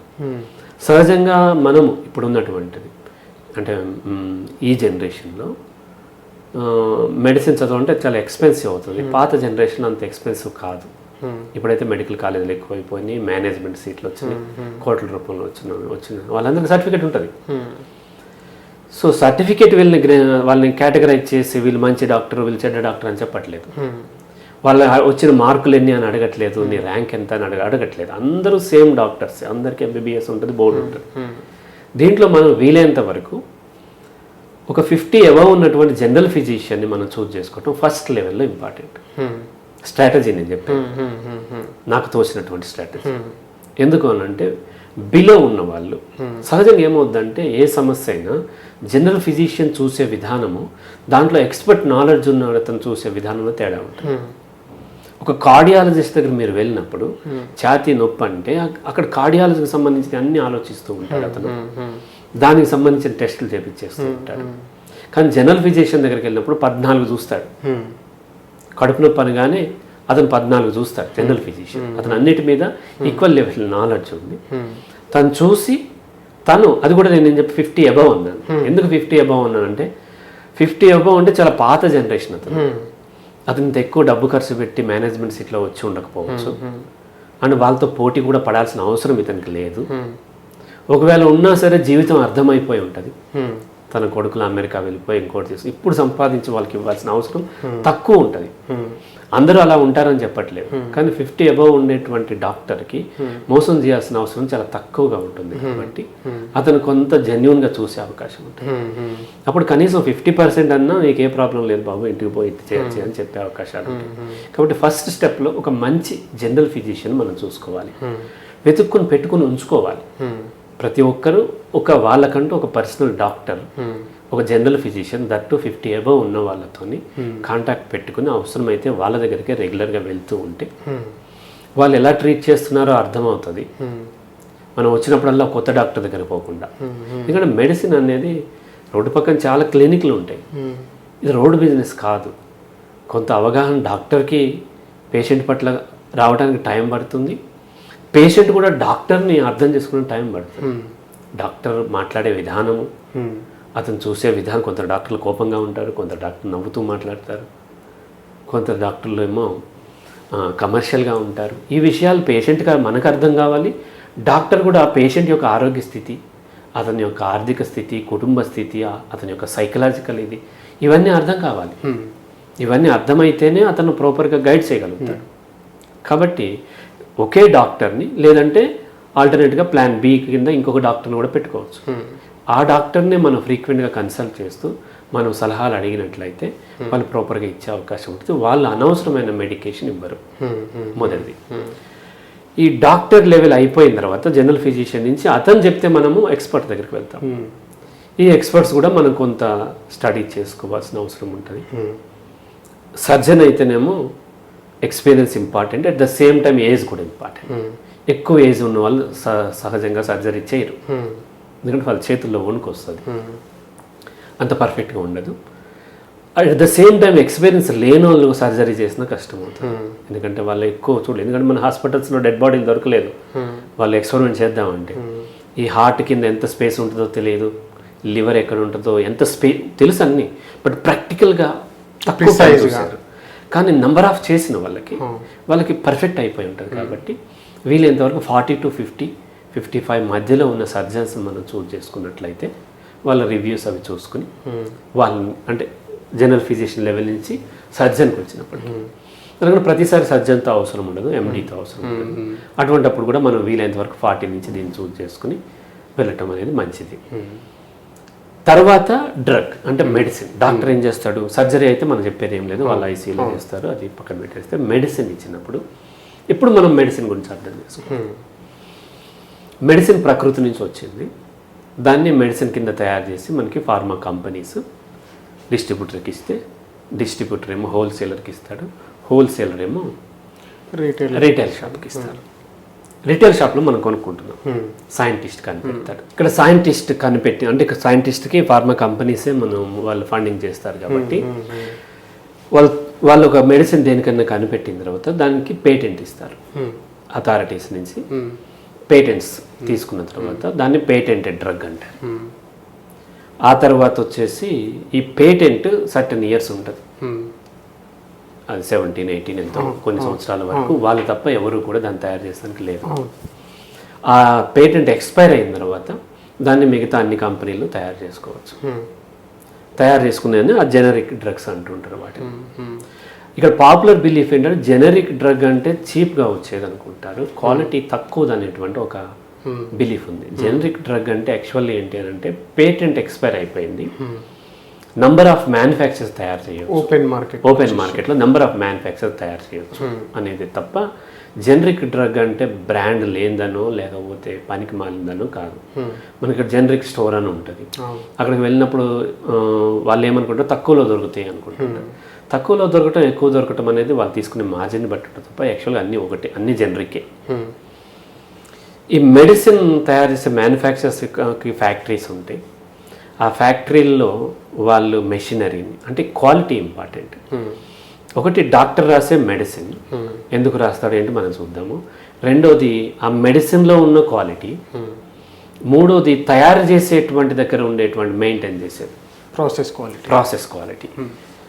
అక్కడ హైజీన్ మెయింటైన్ చేస్తున్నారా లేదా. ఎక్కువ ప్రాఫిట్స్ ఉన్న వాళ్ళు హైజీన్ మెయింటైన్ చేసే అవకాశాలు ఎక్కువ ఉంటాయి. ఇక్కడ తక్కువ ప్రాఫిట్స్ ఉన్న వాళ్ళు కక్కుర్తి పడాల్సిన అవసరం ఉంటుంది. రోడ్డు పక్కన వాడిని ఆ 5 స్టార్ హోటల్లో లాగా క్వాలిటీ మెయింటైన్ చేయమంటే సాధ్యపడదు, ఎందుకంటే ఇది ప్రాఫిట్ తక్కువకి ఇస్తున్నాడు కాబట్టి. ఆ తర్వాత వాటిని ప్రాపర్గా వాటిని ఒక డ్రగ్ నుంచి ఇంకో డ్రగ్ ఒకటి పొల్యూట్ అవ్వకుండా ఉండాలి, అదంతా ఎక్స్ట్రాక్ట్ చేసి ఉంటుంది కదా. ఇప్పుడు B12 ట్యాబ్లెట్ తయారు చేస్తుంటే B12 ఉండాలి, దాంట్లో ఇంకోటి ఏమన్నా కలిసింది అనుకోండి ఇబ్బంది అవుతూ ఉంటుంది. అలాగే యాంటీబయాటిక్స్ కానీ లేకపోతే పారాసిటమాల్ రకరకాల డ్రగ్స్లో ఆ కెమికల్ ప్రాపర్గా ఉండేలాగా అందులో ఉండేటువంటి సాల్ట్స్ రకరకాల కాంబినేషన్ని ఈక్వల్గా ఉంచేలాగా వాళ్ళ దగ్గర సిస్టమ్ ఉండాలి. అండ్ వాటిని ఎప్పుడప్పుడు క్లీన్గా ఒకటి అయిపోయిన తర్వాత ఇంకొకసారి దాన్ని క్లీన్ చేసి రెండోది నడిపించాలి. ఒక ప్రింటింగ్ ప్రెస్లో ఒక ప్రింటింగ్ అయిపోయిన తర్వాత రెండో ప్రింటింగ్ కల్లా మొత్తం ఆ సిలిండర్స్ అవన్నీ క్లీన్ చేస్తారు. సరిగ్గా క్లీన్ చేయకపోతే ఏమవుతుందంటే మొదటి దాని యొక్క ఇంప్రెషన్ దీని మీద పడి పాడవుతూ ఉంటుంది. అట్లాగే ఫస్ట్ ఒక డ్రగ్ తయారు చేసి తర్వాత ఇంకో డ్రగ్ తయారు చేసినప్పుడు అది అక్కడ ఉన్నటువంటి అన్ని సరైనటువంటి క్లీన్ చేయనట్లయితే దీనికి ఇబ్బంది అయ్యే అవకాశం ఉంటుంది. ఆ తర్వాత ఆ ఎక్విప్మెంట్ క్వాలిటీ ఇది ఉండాల్సిన అవసరం ఉంటుంది.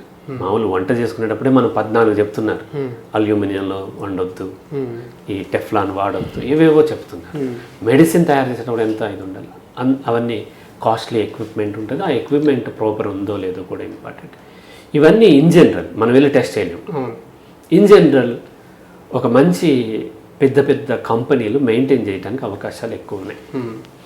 చిన్న చిన్న కంపెనీలు చేయలేవు, చేసే అవకాశాలు తక్కువ ఉంటాయి. ఆ తర్వాత పెద్ద పెద్ద కంపెనీలు వీలైనంత వరకు ఆ మెడిసిన్ కాకుండా వాళ్ళ యొక్క బ్రాండ్ తయారు చేసి అమ్ముతూ ఉంటారు. ఇప్పుడు డోలో 650 అంటే అర్థం ఏంటంటే పారాసిటమాల్ 650 mg, క్రోసిన్ ఉంది, కాల్పోల్ ఉంది, ఇవన్నీ 500 mg ఉంది. వీళ్ళు కూడా కావాలంటే 650 తయారు చేయవచ్చు. అల్టిమేట్గా ఇవన్నీ కూడా పారాసిటమాల్. మనం పారాసిటమాల్ ఎగ్జాంపుల్ తీసుకున్నట్లయితే ఫస్ట్ లెవెల్లో మనం ఏం చేసాము, పారాసిటమాల్ అవసరం లేనంతగా మనం ట్రై చేసాము. రెండో లెవెల్లో ఒకవేళ డ్రగ్ అవసరం పడితే సరైన డాక్టర్ని, జనరల్ ఫిజిషియన్, మూడో లెవెల్లో ఎక్స్పర్ట్ దగ్గరికి వెళ్ళాము. ఆ తర్వాత మనం చూసినట్లయితే వాళ్ళు కనిపెట్టిన డ్రగ్ గురించి మనం స్టడీ చేస్తున్నప్పుడు అది మ్యానుఫ్యాక్చరర్ ప్రాపర్గా ఉండాల్సిన అవసరం ఉంది. మనం వెళ్ళి అక్కడ టెస్ట్ చేసుకోలేము. గవర్నమెంట్ అథారిటీస్ చాలా వరకు టెస్ట్ చేసి సర్టిఫై చేస్తూ ఉంటాయి. దాంట్లో మ్యానిపులేషన్ జరగదా అంటే ఖచ్చితంగా జరిగే అవకాశాలు కూడా ఉన్నాయి. కాబట్టి ఇన్ జనరల్ మనకు ఒక కన్క్లూజన్ ఏంటంటే బ్రాండెడ్ మంచి బ్రాండ్స్ చూస్ చేసుకున్నట్లయితే అక్కడ ప్రాపర్గా మ్యానుఫ్యాక్చరింగ్ అయ్యే అవకాశం ఉంది. అథారిటీస్ని మ్యానిపులేట్ చేసి వాళ్ళు చేయలేరా అంటే చేయగలుగుతారు, ఆ శక్తి కూడా వాళ్ళకు ఉంది. స్టిల్ వాళ్ళకి బ్రాండ్ ఇంపార్టెంట్. బ్రాండ్ అనేది చాలా లాభాలు తీసుకొస్తుంది. చాలా కాలం కష్టపడితే తప్ప బ్రాండ్ రాదు. ఆ బ్రాండ్ డ్యామేజ్ చేసుకుంటానికి వాళ్ళు ఏమాత్రం ఒప్పుకోరు. ఇప్పుడు నేను ఒక సైకాలజిస్ట్గా ఒక 6-7 సంవత్సరాల నుంచి ప్రాపర్గా కౌన్సిలింగ్ ఇస్తూ కొన్ని వేల మందిని డీల్ చేస్తాను. నాకు ఒక బ్రాండ్ బిల్డ్ అయింది. ఈ బ్రాండ్ నేను ఇప్పుడు కక్కుర్తి పడి పాడు చేసుకోలేను నేను. కాబట్టి కంపెనీలు బ్రాండ్ అనేది మనకి సైకలాజికల్లీ వాడిని కట్టిపడేసేది ఆ ఆర్గనైజేషన్. కాబట్టి ఫస్ట్ ప్రయారిటీ మనం బ్రాండ్స్కి ఇవ్వాలి. బ్రాండ్స్కి ఇచ్చిన తర్వాత సేమ్ సాల్ట్ ఉన్నది చాలామంది తయారు చేస్తారు. పారాసిటమాల్ చాలామంది తయారు చేస్తూ ఉండొచ్చు, కానీ వాళ్ళు ఈ క్వాలిటీని మెయింటైన్ చేయడానికి అవకాశం తక్కువ ఉంటుంది.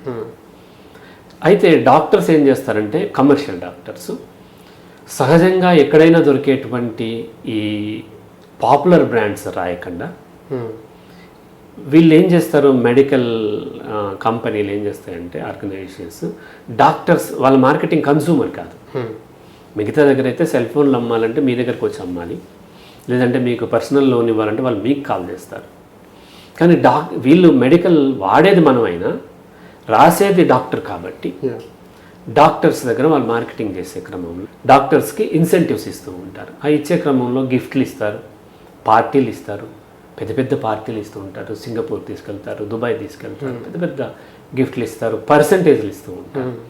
పర్సంటేజ్లు ఎవరికి ఇస్తారు, ఎవరు ఇస్తారు? మెడికల్ కంపెనీస్ ఇస్తాయి. అండ్ ఫార్మాసిటికల్ ఏవైతే ఉన్నారో ఆ షాప్స్ ఏవైతే మెడికల్ షాప్ వాళ్ళు కూడా పర్సంటేజ్ ఉంటుంది.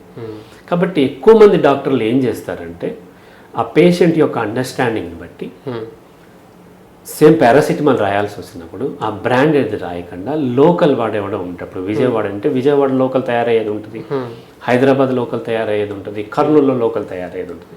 వాడు ఎక్కువ కమిషన్ ఇచ్చే అవకాశాలు ఎక్కువ ఉంటాయి. ఎందుకంటే అతనికి ఇంత పెద్ద బ్రాండ్ లేదు కాబట్టి, బ్రాండ్ తయారవడం చాలా ఎక్స్పెన్సివ్ అవుతుంది కాబట్టి వాడు తక్కువలో తయారు చేస్తాడు, ఎక్కువ కమిషన్ ఇచ్చే అవకాశాలు ఉన్నాయి.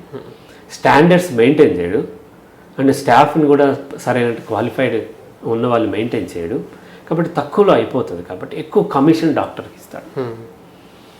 ఇక్కడ మనం చాలామంది చేసే పొరపాటు ఏంటంటే హోటల్కి వెళ్ళి మీ హోటల్లో ఏది బాగుంటుంది అని అడుగుతారు. వాడు ఏది బాగుంటుంది అని చెప్తాడు, అక్కడ తనకి ఏదైతే ఎక్కువ అమ్ముడు అవ్వాలనుకుంటున్నాడో, ఏదైతే ఎక్కువ ప్రాఫిట్ వస్తుందని చెప్తాడు తప్ప మా హోటల్లో ఫలానాది బాగోదు అని ఎప్పుడు చెప్పడు. అలాగే చీరలు కొనుక్కోవడానికి వెళ్ళి ఆ చీరలు అమ్మేవాడిని అడుగుతారు ఏదైతే బాగుంటుంది, ఏదైతే క్వాలిటీ బాగుంటుంది అంటే వాడు తనకి ఏది ప్రాఫిట్ వస్తుందో అది చెప్తాడు. కిరాణా షాప్కో లేదా ఫ్యాన్సీ స్టోర్కో వెళ్ళి పెన్నులు ఇస్తే ఈ పెన్నులో ఏది మంచిదంటే అన్నిటికంటే ఎక్కువ ప్రాఫిట్ వచ్చేది మంచిదని మనకి ఇస్తాడు ఇన్ జనరల్. లేదా రిపీటెడ్గా నేను వెళ్తున్నప్పుడు నా పట్ల వాటి కన్సర్న్ ఉండటం వల్ల మంచిది చూపించవచ్చు, కానీ ఇన్ జనరల్ అయితే రోడ్ బిజినెస్లో చూపించారు. అలాగే ఇప్పుడు డాక్టర్ ఏం మెడిసిన్ రాస్తాడు, పారాసిటమాలే, ఒకవేళ తనకి ఎక్కడైనా కమిషన్ వస్తుంటే ఫస్ట్ అది ప్రిఫర్ చేసే అవకాశాలు ఎక్కువ ఉంటాయి. డాక్టర్ రాసినటువంటి బ్రాండ్ కాకుండా మనం చూడాల్సింది, ఒక మంచి డాక్టర్ అయినప్పటికీ మనం చూడాల్సింది ఏంటంటే దాంట్లో సాల్ట్ ఏంటి, మనకి ఏది రాశాడు, క్రోసిన్ రాశాడా లేకపోతే కాల్పోల్ రాశాడా, డోలో రాశాడా కంటే మనకు కావాల్సింది ఏంటంటే అందులో పారాసిటమాల్ మనకు రాశాడు.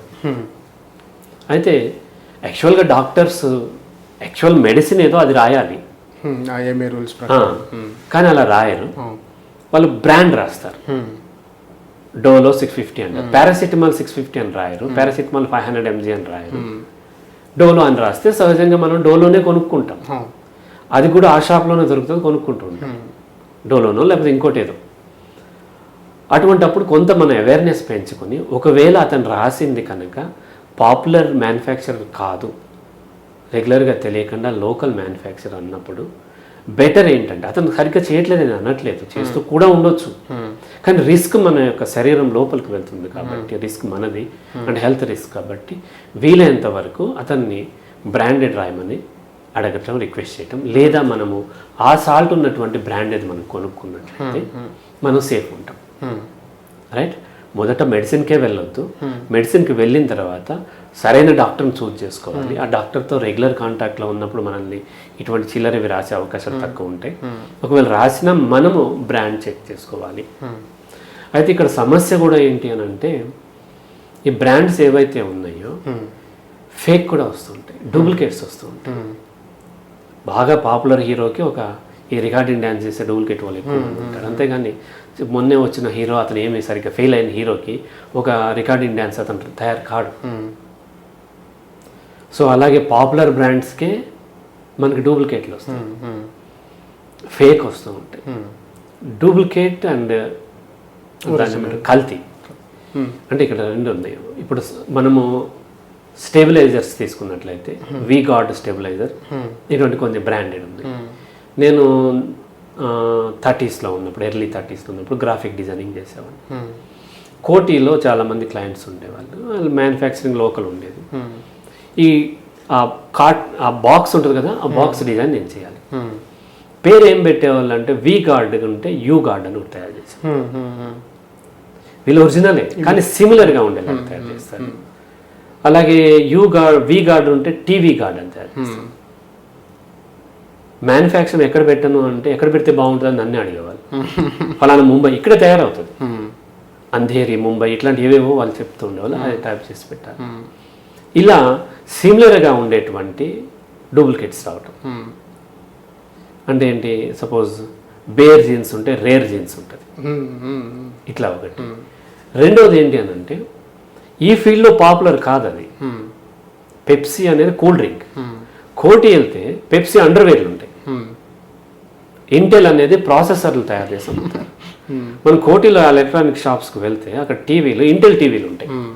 వీళ్ళేంటి, ఇంటెల్ అనేది ఒక పాపులర్ బ్రాండ్, ఇంటెల్ టీవీ కొనుక్కున్నాను వచ్చి చేస్తుంటారు, లోకల్ తయారైంది. ఈ టైప్ ఆఫ్ మ్యానిపులేషన్ ఉంటే డోలో ఉంటే ఇంకోటి బోలోనో ఇంకోటి తయారు చేస్తూ ఉంటారు. అవి మనం కాస్త జాగ్రత్తగా చెక్ చేస్తాం. సేమ్ ప్యాకింగ్ ఉంటుంది, సేమ్ కలర్ ఉంటుంది, సేమ్ స్టైల్లో ట్యాబ్లెట్ ఉంటుంది. ఇప్పుడు సపోజ్ మనం క్రోసిన్ కానీ ఇవి తీసుకుంటే రౌండ్గా ఉంటాయి, ఈ డోలో తీసుకుంటే కొంచెం ఓవెల్ షేప్లో ఉంటాయి.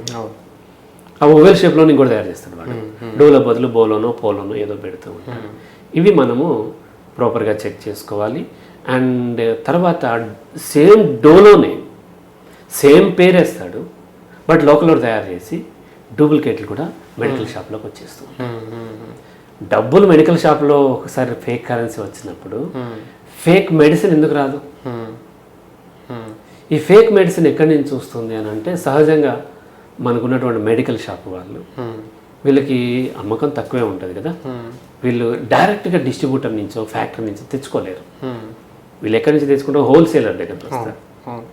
ఈ హోల్సేలర్ ఓన్లీ ఆ డిస్ట్రిబ్యూటర్ దగ్గరే తీసుకోడు, 14 మంది డిస్ట్రిబ్యూటర్స్ దగ్గర తీసుకుంటారు. సపోజ్ మనం డోలో తీసుకుందాం, అది ఏదో మ్యానుఫ్యాక్చరింగ్ అనుకున్నాం, వాళ్ళ దగ్గర తీసుకుంటాడు. ఇంకొకరి దగ్గర తీసుకున్నప్పుడు ఇంకొకరి దగ్గర సిమిలర్లీ డోలోనే చెప్పి కూడా వాళ్ళ దగ్గరికి వచ్చే అవకాశం ఉంటుంది. వాడు ఏం చేస్తాడు, కొన్ని ఈ ప్యాకెట్లు కొన్ని అవి కలిపేసి ఇచ్చినప్పుడు మనకి సేమ్ డోలోనే అన్ని సేమ్ ఉన్నాయి, కానీ ఇది ఫేక్ వచ్చే అవకాశం ఉంటుంది. అయితే ఫేక్ వచ్చి చనిపోకపోవచ్చు, కానీ నెగిటివ్ ఇంపాక్ట్ ఎక్కువ ఉంటుంది, సరిగ్గా పని చేయకపోవచ్చు. కాబట్టి ఇక్కడ మెడికల్ షాప్ చూజ్ చేసుకునేటప్పుడు కూడా వీలైనంత వరకు స్టాండర్డ్ మెడికల్ షాప్ని చూజ్ చేసుకోవాలి.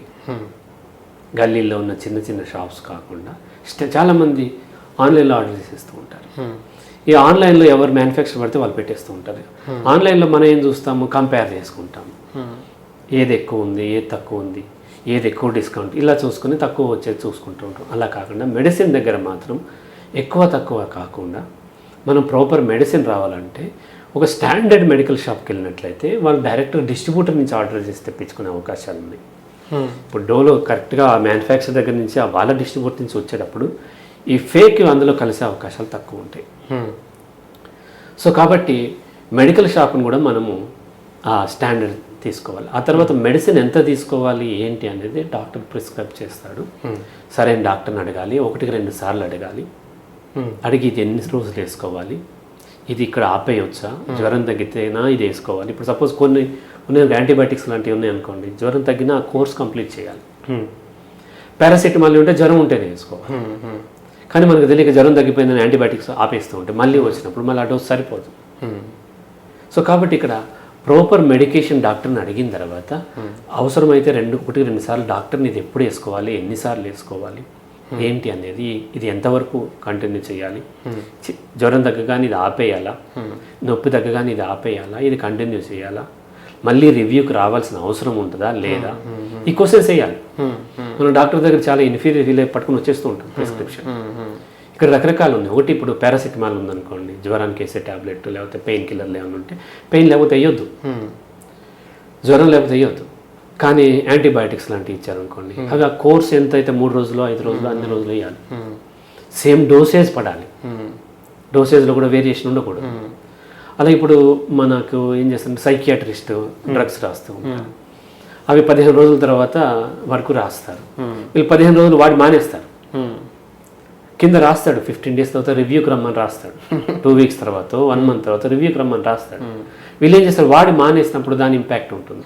కాబట్టి డాక్టర్తో మనం ఓపెన్గా, ఎందుకంటే మనకు తెలియదు డాక్టర్ చదువుకున్నాడని కదా మనం వెళ్ళింది, అతని దగ్గర మన ఈగో పోవటం ఎందుకు, అతన్ని అడగాలి ఈ ట్యాబ్లెట్ ఎప్పుడు వేసుకోవాలి, ఎంతకాలం వేసుకోవాలి, తగ్గితే మానేయాలా వద్దా అనేది. ఆ తర్వాత మన జీవితంలో ఎవరెవరు డాక్టర్ దగ్గరికి వెళ్ళామో, ఏమేమి ప్రిస్క్రిప్షన్స్ ఇచ్చామో, ఏమేమి టెస్టులు చేసాము, ఏ ల్యాబ్లో చేపించాము, ఇవన్నీ కూడా ఒక ఫైల్ మెయింటైన్ చేసుకోవాలి. ఎందుకంటే మంచి డాక్టర్ అవన్నీ చూస్తాడు, మీ యొక్క హిస్టరీ కూడా చూస్తారు. అలాగే మనం కూడా ఒక డైరీ మెయింటైన్ చేసుకోవాలి, పిల్లల దగ్గర నుంచి మొదలుపెట్టి. పిల్లలకైతే ఖచ్చితంగా డైరీ ఉండాలంటారు. ఎప్పుడు వాళ్ళకి జ్వరం వచ్చింది, ఏ పారాసిటమాల్ క్రోసిన్ సిరప్ ఇచ్చారా, లేకపోతే డ్రాప్స్ ఇస్తారా, ఆ ఏజ్ని బట్టి ఇస్తారు, ఎంత వెయిట్ ఉన్నాడు అప్పుడు, అండ్ ఎంత వాడారు, యాంటీబయాటిక్ వాడితే ఏ యాంటీబయాటిక్ వాడారు, దేనికి వాడారు, ఏ డాక్టర్ ఇచ్చాడు, ఇదంతా ఒక డైరీ రాసుకోవాలి. సహజంగా మనకి డైరీ అనగానే మన వాళ్ళు ఏంటంటే వాళ్ళ యొక్క లవ్లో ఉన్నప్పుడు ఆ స్మృతులు రాసుకుంటాం, ఇట్లా చేస్తాం, లేకపోతే సాధించను. డైరీలో మన మెడికల్ హిస్టరీ ఉండాలి. మనం మర్చిపోతాం, మొన్న ఎప్పుడు అప్పుడు ఎంత ఉంది మనకి గ్లూకోజ్ లెవెల్, మనం మర్చిపోతాం. కాబట్టి ఖచ్చితంగా డైరీ వెయిట్ కూడా మనం రాసుకుంటూ ఉన్నట్లయితే డాక్టర్, మంచి డాక్టర్కి ఈజీ అవుతుంది.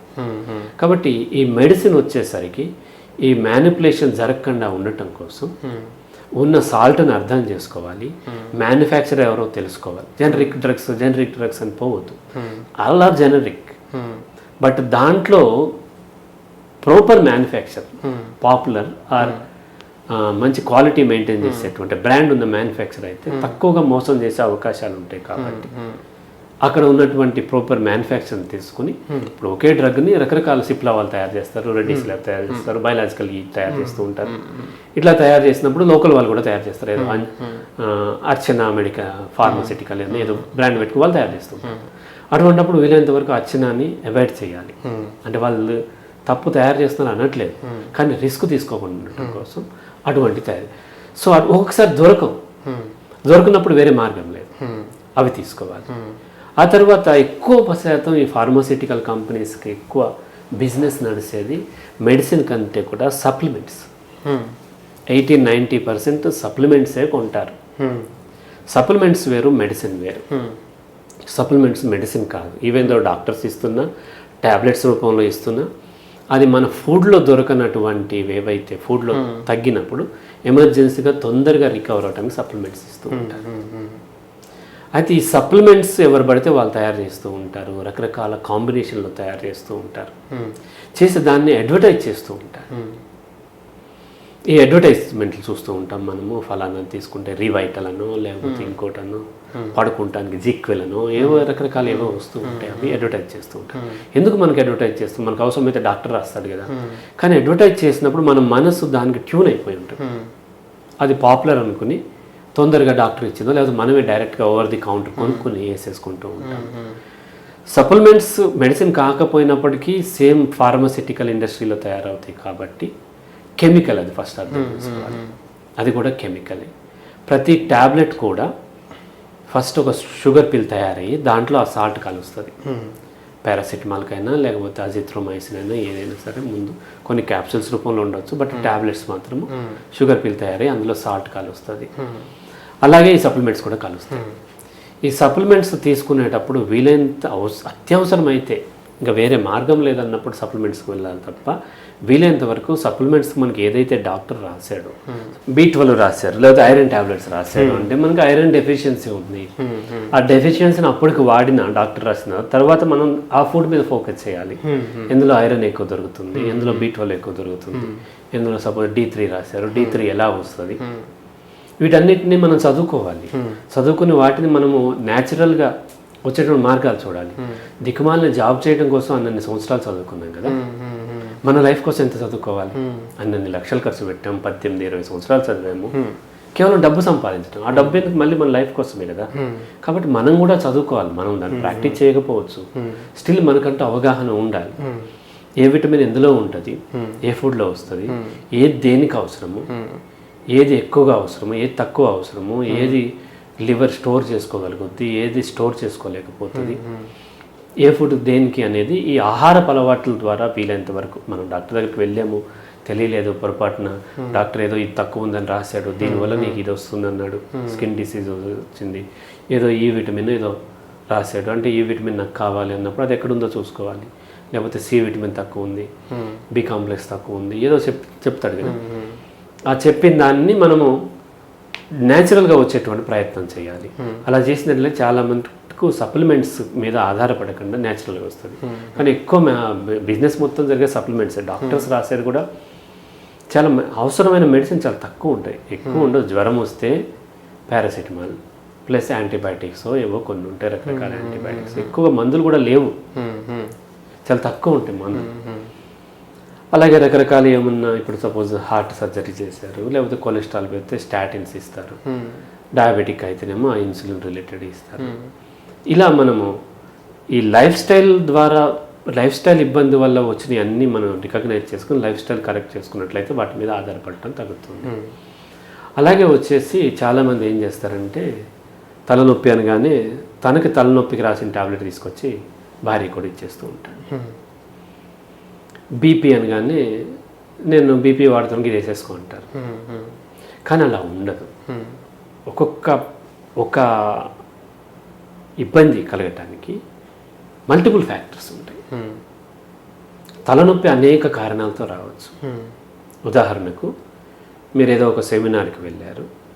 సెమినార్కి వెళ్ళినప్పుడు ఆ సెమినార్లో ఆ హాల్ మొత్తం క్లోజ్ చేసేసి ఏసీ ఆన్ చేసి అన్ని ఏసీలు ఆన్ చేసి ఒక 50 మంది పార్టిసిపెంట్స్, ఒక 10 మంది స్పీకర్స్ ఒకరి తర్వాత ఒకరు మాట్లాడుతున్నప్పుడు కాలం గడిచే కొద్దీ ఆ రూమ్లో ఉన్న ఆక్సిజన్ లెవెల్ డిక్లైన్ అవుతూ ఉంటుంది, కార్బన్ డైఆక్సైడ్ లెవెల్ పెరుగుతూ ఉంటుంది.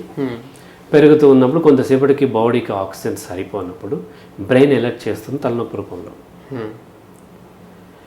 లేదా మార్నింగ్ మీరు వాటర్ తాగకుండా వచ్చారు, వాటర్ బాటిల్ తెచ్చుకోలేదు, ఇక్కడ బాటిల్ వాటర్ లేదు, తాగితే మళ్ళీ ఎక్కడ మనకు జలుబు చేస్తాను, వాటర్ తాగట్లేదు, డీహైడ్రేట్ అయిపోయి అప్పుడు బ్రెయిన్ ఎలర్ట్ చేయవచ్చు తలనొప్పి రూపంలో.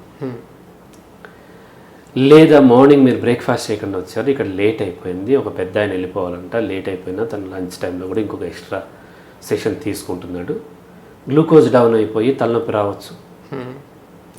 లేదా వచ్చేటప్పుడు ఎక్కడో దెబ్బ తగిలి తలనొప్పి రావచ్చు. లేదా స్ట్రెస్ రావచ్చు, బ్రెయిన్ ట్యూమర్ రావచ్చు. ఇలా అనేక రకాల దాంతో తలనొప్పి రావచ్చు. ఏది వచ్చినా మనం ఏం చేస్తామంటే ఆ పెయిన్ కిల్లర్ వేసేస్తున్నాం ఇప్పటికీ. కాబట్టి లాంగ్ రన్ ఈ పెయిన్ కిల్లర్లు ఇటువంటి వేసుకోవటం కరెక్ట్ కాదు, డాక్టర్ దగ్గరికి వెళ్ళాలి. అంటే దాని రూట్ కాజ్ ఏదో తెలుసుకోవాలి. ఒక అతను ఏమన్నాడు, సార్ నేను ఎప్పుడు ట్రావెల్ చేసినా సరే నాకు తలనొప్పి వస్తుంది సార్, డాక్టర్ దగ్గరికి వెళ్తాను, పెయిన్ కిల్లర్ రాసిస్తాడు, వేసుకుంటాను. తర్వాత తనే పెయిన్ కిల్లర్ వేసుకోవడం మొదలుపెట్టాడు. తను ట్రావెల్ చేసేటప్పుడు నాన్ ఏసీలో ట్రావెల్ చేస్తాడు కాబట్టి సహజంగా బస్సులో చేసినప్పుడు గాలి తగిలినప్పుడు బాడీలో ఉన్నటువంటి వాటర్ అంతా ఆవిరైపోవటం వల్ల డీహైడ్రేట్ అవుతున్నప్పుడు తలనొప్పి వస్తుంది సహజంగా. నువ్వు వాటర్ రీప్లేస్ చేస్తే సరిపోతుంది. ఆ మూల కారణాన్ని తెలుసుకోవాలి. డాక్టర్ కూడా స్టడీ చేయాలి, అయితే అందరూ చేయరు. సో తలనొప్పికి రాసి ఇచ్చేస్తూ ఉంటారు. సో మనం వీలైనంత వరకు మూల కారణాన్ని అర్థం చేసుకుని దాన్ని హ్యాండిల్ చేయాలి తప్ప ప్రతిదీ ఒకటే ట్యాబ్లెట్ వేసుకోవద్దు. అలాగే ఒకరికి ఇచ్చిన ట్యాబ్లెట్, ఇప్పుడు నాకు బీపీ వస్తే బీపీ అనేక కారణాల చేత రావచ్చు. బ్లడ్ ప్రెషర్, రక్తంలో ప్రెషర్, రక్తనాళాల్లో ప్రెషర్తో వెళ్తుంది.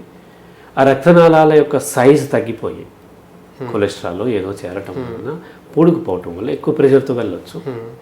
లేదా డయాబెటిక్ అయిపోయినప్పుడు రక్తంలో గ్లూకోజ్ ఉండటం వల్ల చిక్కగా ఉండి ప్రెషర్ పెరగవచ్చు. లేదా రక్తంలో ఎక్కువ హిమోగ్లోబిన్ ఉండి అప్పుడు కూడా చిక్కగా ఉండి వెళ్ళవచ్చు. లేదంటే కొలెస్ట్రాల్ ఎక్కువ ఉండి అవ్వచ్చు. లేదంటే మాటికి కోపము, ఆందోళన ఇటువంటి వచ్చే వాళ్ళకి రిలీజ్ అయిన హార్మోన్స్ వల్ల పెరగవచ్చు. బ్లడ్ ఎక్కువ ఉండి వచ్చి రావచ్చు, తక్కువ ఉండి వచ్చి రావచ్చు. ఇలా అనేక కారణాలు ఉన్నప్పటికీ ఒక్కొక్కరికి ఒక్కొక్క కారణం ఉంటుంది.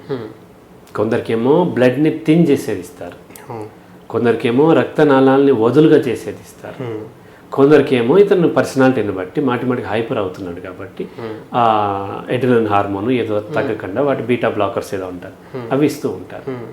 కొందరికేమో ఈ కాంబినేషన్లో ఇస్తూ ఉంటారు. కాబట్టి నాకు ఒక కారణంతో బీపీ రావచ్చు, నా వైఫ్కి ఇంకొక కారణంతో బీపీ రావచ్చు.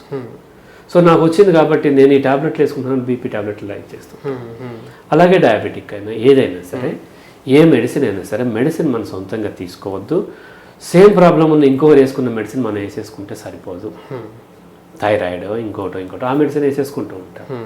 అట్లా కాకుండా వీలైనంతవరకు ప్రాపర్గా డాక్టర్తో మాట్లాడి డాక్టర్ ఎనలైజ్ చేసి నాకు ఏ కారణం వల్ల బీపీ వచ్చింది అనేది ఆయన్ని అడిగి, ఆయన చెప్పకపోతే కనీసం మనం అధ్యయనం చేసుకుని అవసరమైతే సెకండ్ ఒపీనియన్ కూడా ఇంకో డాక్టర్ని కలిసి తీసుకుని ఆ మెడిసిన్ కంటిన్యూ చేయాలి. ఒక ఎమర్జెన్సీలో ఓకే, తప్పదు, ఏదో ఊరు వెళ్ళాము, నాకు బీపీ టాబ్లెట్ లేదు, నా మదర్ ఏదో వాడుతుంది, నాకు ఇప్పుడు కష్టం, పెద్ద విషయాలు డీల్ చేయాల్సి ఉంది, టెంపరీగా వేసుకోవచ్చు, 1-2 సార్లకి ఏం కాదు.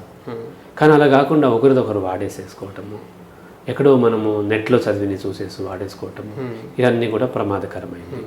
కాబట్టి రకరకాల స్ట్రాటజీలో ఫస్ట్ డాక్టర్ అవసరం లేకుండా చూడాలి. స్టిల్ డాక్టర్ అవసరం, ఎంత హెల్తీగా ఉన్నా యాక్సిడెంట్స్ అవ్వచ్చు, జబ్బులు రావచ్చు, అప్పుడు అలోపతికి వెళ్ళాలి అని చెప్పాను.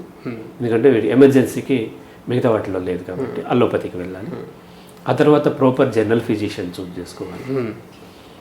యాక్సిడెంట్ అయినప్పుడు తప్పదు, ఆ ఎక్స్పర్ట్ దగ్గరికి వెళ్తాము, కానీ జనరల్ ఫిజిషియన్ హెల్ప్ తీసుకోవాలి. ఆ తర్వాత జనరల్ ఫిజిషియన్ చెప్తే అప్పుడు మనం ఎక్స్పర్ట్స్ దగ్గరికి వెళ్ళాలి. ఎక్స్పర్ట్ రాసినటువంటి మెడిసిన్ని మనము అధ్యయనం చేసుకుని ఆ సాల్ట్కి ప్రాధాన్యతగా ఉండి ఆ స్టాండర్డ్ మ్యానుఫ్యాక్చర్ని చూస్ చేసుకోవాలి. అది కూడా మళ్ళీ మనము స్టాండర్డ్ మెడికల్ షాప్లో కొనుక్కుంటే ఈ డూప్లికేట్స్ మనం తీసుకోకుండా ఉంటాము. అవసరమైన మేర మెడిసిన్ తీసుకోవాలి, తక్కువ కూడా తీసుకోవద్దు, మళ్ళీ ఎక్కువ తీసుకోవద్దు. సప్లిమెంట్స్ వీలైనంత తక్కువ సార్లు అవసరం పడేలాగా ఉండి మనం డైట్లో మనం సప్లిమెంట్స్ లేకుండానే ఆ యొక్క మినరల్స్ విటమిన్స్ వచ్చేలాగా జాగ్రత్త తీసుకోవాలి. ఇలా ఇన్ని రకాలుగా తీసుకున్నట్లయితే మనం మెడికల్ అబ్యూస్కి గురయ్యే అవకాశాలు తగ్గుతాయి. అప్పటికి కొన్ని అవకాశాలు ఉండొచ్చు, ఒక కామన్ మ్యాన్ మెడికల్ అబ్యూస్కి గురయ్యే అవకాశాలు తక్కువగా ఉంటాయి. రైట్. సో ఈ స్టెప్స్ అన్నిటి తర్వాత ఏదైతే డ్రగ్ వచ్చిందో, డ్రగ్ వాడితే సైడ్ ఎఫెక్ట్స్ గురించి అంటారు కదా, సో దాని గురించి కొంచెం. ఎగ్జాక్ట్లీ సైడ్ ఎఫెక్ట్స్ లేని మెడిసిన్ ఉండదు. కొంతమంది ఈ మెడిసిన్ సైడ్ ఎఫెక్ట్ లేదు అంటే మీ తృప్తి కోసం చెప్పవచ్చు, లేదంటే ఆ మెడిసినే పనిచేయకపోవచ్చు. రైట్, పనిచేయని మెడిసిన్ సైడ్ ఎఫెక్ట్ ఉండకపోవచ్చు. మెయిన్ ఎఫెక్ట్ ఉండాలంటే సైడ్ ఎఫెక్ట్ ఉండాలి. Side effects not only medicine, food కూడా సైడ్ ఎఫెక్ట్స్ ఉంటాయి. అయితే డాక్టర్ ఇచ్చిన మెడిసిన్కి క్రేజీగా సైడ్ ఎఫెక్ట్స్ ఉంటాయా అని అడుగుతారు. బట్ వాళ్ళు ఆల్కహాల్ తాగేటప్పుడు సైడ్ ఎఫెక్ట్స్ ఉంటాయా అనేది కన్సిడర్ చేయట్లేదు. కోకోకోలా తాగేటప్పుడు సైడ్ ఎఫెక్ట్స్ ఉంటాయని కన్సిడర్ చేయట్లేదు. ఐస్ క్రీమ్ తినేటప్పుడు పిజ్జాలు, బర్గర్లు, చిప్స్, కుర్కురేలు, గులాబ్ జామున్ ఇటువంటి అన్ని తినేసేటప్పుడు సైడ్ ఎఫెక్ట్లు అడగట్లేదు. మెడిసిన్ అవసరమైతేనే తీసుకోవాలి, ఖచ్చితంగా సైడ్ ఎఫెక్ట్స్ ఉంటాయి. మెడిసిన్ తీసుకోకపోతే మోర్ డ్యామేజ్ అవుతుంది కాబట్టి మనం మెడిసిన్ తీసుకుంటున్నాం. రైట్, కాబట్టి సైడ్ ఎఫెక్ట్ కావాలని సైడ్ ఎఫెక్ట్లు ఉండే మెడిసిన్ ఏ డాక్టర్ రాయడు. కాబట్టి సైడ్ ఎఫెక్ట్స్ ఉంటాయా అని అడిగే కంటే కూడా మనం వీలైనంతవరకు హెల్దీ లైఫ్ స్టైల్ లీడ్ చేస్తే సైడ్ ఎఫెక్ట్స్ ఉంటాయా అని డాక్టర్ని అడగాల్సిన అవసరం ఏర్పడదు. అంటే డాక్టర్ అవసరం ఏర్పడదు. డాక్టర్ అవసరం ఏర్పడినప్పుడు ఇక డాక్టర్ మీద డిపెండ్ అవటం కంటే వేరే మార్గం లేదు. కావాలని ఒక డాక్టర్ సైడ్ ఎఫెక్ట్స్ ఉండే మెడిసిన్ లేని మెడిసిన్ వేరు వేరే ఉండవు, అది రాయడు. అండ్ సైడ్ ఎఫెక్ట్స్ లేని మెడిసిన్ ఉంటే ఆ మెడిసినే డాక్టర్ రాస్తాడు కదా వీలైనంత వరకు. కాబట్టి సైడ్ ఎఫెక్ట్స్ ఉంటాయి అనేటువంటి క్వశ్చన్ అనవసరం. సైడ్ ఎఫెక్ట్స్ ఉంటాయి, మనం వీలైనంత వరకు సైడ్ ఎఫెక్ట్స్ ఉండే ఫుడ్ని అవాయిడ్ చేయాలి. ఇంకొకటి ఏంటి అని అంటే ప్లాసిబో ఎఫెక్ట్ ఒకటి. చాలా వరకు ఇండియాలో పర్టికులర్గా ఈ డ్రగ్ మ్యానుఫ్యాక్చర్ చేసేవాళ్ళు స్టాండర్డ్స్ మెయింటైన్ చేయడం కష్టం. ఇప్పుడు 650 mg తయారు చేయాలంటే 650 కంటే ఎక్కువ అయితే వాళ్ళకి లైసెన్స్ రద్దు అయిపోద్ది. తక్కువైనా ఓకే, కొంచెం ఆ క్వశ్చన్ ఉంటుంది. కాబట్టి వీలైనంత వరకు ఏం చేస్తారంటే తక్కువే ఉండేలాగా చూస్తారు. మనకు ఉండటానికి నెంబర్ పెద్దది ఉంటుంది, కానీ అంత డ్రగ్ అందులో ఉండదు. ట్యాబ్లెట్ సైజ్ పెద్దగా ఉండొచ్చు, కానీ అయినా సరే అది వేసుకుంటే తగ్గిపోతుంది మనకి. ఎందుకు అంటే బిలీఫ్ వల్ల. ఈ ప్లాసిబో ఎఫెక్ట్కి ఒక స్టోరీ చెప్తూ ఉంటారు. ఒక డాక్టర్, ఒక ఊర్లో డాక్టర్ ఉండేవాడు, అతను సినిమాకి వెళ్ళాడు. తన పేషెంట్ కూడా రెగ్యులర్ పేషెంట్, తను కూడా పక్కన సీట్లోనే ఉన్నాడు. చిరంజీవి సినిమాను ఏదో చాలా ఇష్టం, డాక్టర్ బాగా ఎంజాయ్ చేస్తున్నాడు ఆ సినిమా, అతనంటే చాలా ఇష్టం. ఈ పేషెంట్కి మధ్యలో కడుపు నొప్పి వచ్చింది. కడుపు నొప్పి వచ్చి డాక్టర్ని అడుగుతున్నాడు మెడిసిన్ ఇమ్మని. కడుపు నొప్పి వస్తుంది, ఏం చేయను అని అడుగుతుంటే ఈ డాక్టర్ చిరాకు పుడుతుంది, అతను సినిమా ఎంజాయ్ చేద్దామని వచ్చాడు, ఫ్యామిలీతో వచ్చాడు. అయినా సరే సతాయిస్తున్నాడు బాగా. సో ఎట్లాగో ఇతను ఊరుకునేలాగా లేడని ఇట్లా షర్టుకుండే బటన్ బీకి ఇచ్చాడంట. అతను అది వేసేసుకుని మింగేసాడు, కడుపు నొప్పి తగ్గిపోయింది. అంటే ఏంటంటే డాక్టర్ మీద ఉన్న నమ్మకంతో తగ్గింది. చాలా వరకు మెడిసిన్ కంటే కూడా డాక్టర్ మీద ఉండే నమ్మకం తగ్గిస్తూ ఉంటుంది. కాబట్టి ఇది కూడా అర్థం చేసుకుని మనం ఒక ప్రాపర్ డాక్టర్ని మనం చూజ్ చేసుకుని అతన్నే పెట్టుకున్నట్లయితే మనతో పాటు మనం సపోజ్ మనం అంటే ఎనలైజ్ చేస్తాం, మన ఫ్యామిలీ మెంబర్స్ అందరూ ఎనలైజ్ చేయలేదు కదా. సో మన ఫ్యామిలీ మెంబర్కి లో డోసేజ్తోనే తగ్గిపోయే అవకాశాలు ఉంటాయి. కాబట్టి ఒకే డాక్టర్తో స్టిక్ ఆన్ అయి ఉండటము, లేదా ఒకరు లేదా ఇద్దరితో ఉండటము. రెండోది ఏంటి అని అంటే సైడ్ ఎఫెక్ట్స్ ఉంటాయా అనేది అనవసరం అడగటం, క్వాలిటీ డ్రగ్ తను అడగటం, క్వాలిటీ అడగటం అనేది బెటర్. సైడ్ ఎఫెక్ట్ ఇప్పుడు చాలా వరకు ఏంటి అని అంటే ఈ మిస్బిలీఫ్ ఏంటంటే అక్కడికి వెళ్ళి మీ హోటల్లో ఏది మంచిది, మీ షాప్లో ఏది మంచిది అని అడిగితే ఫలానా చెడ్డది సార్ ఇది మంచిది అని చెప్పాడు కదా. చాలామంది రిలేషన్షిప్ ఓసిడీతో ఉంటారు. కొంతమంది మగపిల్లలు ఏంటంటే మగపిల్లలు కూడా తను వర్జిన్లో పెళ్లి చేసుకోవాలి. ఇప్పుడు ఆ అమ్మాయిని వెళ్ళి వర్జినా అని అడిగితే చాలామంది అడుగుతూ కూడా ఉంటారు, వాళ్ళకి తెలియక అమ్మాయికత్వం క్రేజీలు. ఏ అమ్మాయి అయినా వర్జిన్ కాదని చెప్తుందా? వాళ్ళు కాకపోయినా చెప్పదు కదా. అలాగే ఒక డాక్టర్ని సైడ్ ఎఫెక్ట్స్ ఉంటాయా అని అడగటము డాక్టర్ని ఇన్సల్ట్ చేయటం. కాబట్టి ఇది ఉంటాయమ్మా ఇదైతే ఉండవని చెప్పి వేరేది మార్చి అయితే రాయరు. అలాగే చాలామంది ఎగ్జామ్లో వచ్చిన మార్కులకి రీవాలిడేషను రీకౌంటింగ్ పెడుతూ ఉంటుంది. ఏదో 1-2 వేస్తారు తప్ప మొత్తానికి మార్చరు సహజంగా. ఎందుకంటే అది మార్చి చేస్తే వాళ్ళ తప్పుని ఒకవేళ తప్పు చేసిన తప్పుని అడ్మిట్ చేయటం అవుతుంది కాబట్టి. అలాగే డాక్టర్ని సైడ్ ఎఫెక్ట్స్ ఉంటాయి అన్నా సరే ఉంటాయమ్మా దీనికంటే అది మంచిది అని వేరేది రాయడు కాబట్టి సైడ్ ఎఫెక్ట్స్ ఉంటాయని అడగటం అనవసరము. వీలైనంతవరకు డాక్టర్ దగ్గరికి వెళ్ళకుండా మనం ఉండాలి. మన ఫుడ్లో సైడ్ ఎఫెక్ట్స్ ఉంటుందా లేదా చూసుకోవాలి. అటువంటిప్పుడు ఇక డాక్టర్ని అడగాల్సిన అవసరం ఉండదు. రైట్. సో బేసిక్గా ఏంటంటే మనం స్టార్టింగే చాలా ప్రివెంటివ్ మెజర్ యూజ్ చేస్తూ డాక్టర్ దగ్గరికి వెళ్ళకుండా ఉండేలాగా మన లైఫ్ స్టైల్ మెయింటైన్ చేయడం ఒకటి. సరే అప్పటికి కొన్ని పాసిబిలిటీస్ ఉంటాయి కాబట్టి మీరు డాక్టర్ దగ్గరికి వెళ్ళాల్సి రావచ్చు. అప్పుడు డాక్టర్ని మీరు చూస్ చేసుకునే పద్ధతిలో మీ రేషనల్ యూజ్ చేయడం ఒకటి. దాని తర్వాత డ్రగ్కి సంబంధించి ఏమేమి చేయాలి ఎక్కడ చూస్ చేసుకోవాలన్నది ఒకటి. సైడ్ ఎఫెక్ట్స్కి సంబంధించి ఏదైతే ఉందో ఇక్కడ మళ్ళీ మీరు ఇందాక మనం అనుకున్నాం కదా కొన్ని డిసీజెస్ అండ్ డిజార్డర్స్. సో ఎక్కడైతే regular usage of medication and disorder అనుకుంటాం, డిజార్డర్లో రెగ్యులర్ యూసేజ్ ఆఫ్ మెడికేషన్ ఉంటుంది, సైడ్ ఎఫెక్ట్స్ ఉంటాయి. సో వీటి ఈ కాంబినేషన్ వల్ల ప్రాబ్లం ఉంటుంది కదా, దానికి సంబంధించి ఇప్పుడు డయాబెటిక్ కానీ బీపీకి కానీ టాబ్లెట్స్ వేసుకున్నప్పుడు and adding to that also psychiatry ఇబ్బందులు ఎస్పెషల్లీ. రైట్. సో సో ఈ డయాబెటిక్ కానీ హైపర్ టెన్షన్ కానీ వీటికి ఇచ్చే మెడిసిన్ లాంగ్ రన్లో వాడతారు కాబట్టి వాటి ఎఫెక్ట్ డెఫినెట్గా ఉంటుంది. అయితే లైఫ్ స్టైల్ డ్రగ్స్ కాబట్టి లైఫ్ స్టైల్ డిజార్డర్స్ కాబట్టి వీలైనంత వరకు లైఫ్ స్టైల్ చేంజ్ చేసుకోవటం ద్వారా మనం డయాబెటిక్ని తగ్గించుకోవచ్చు.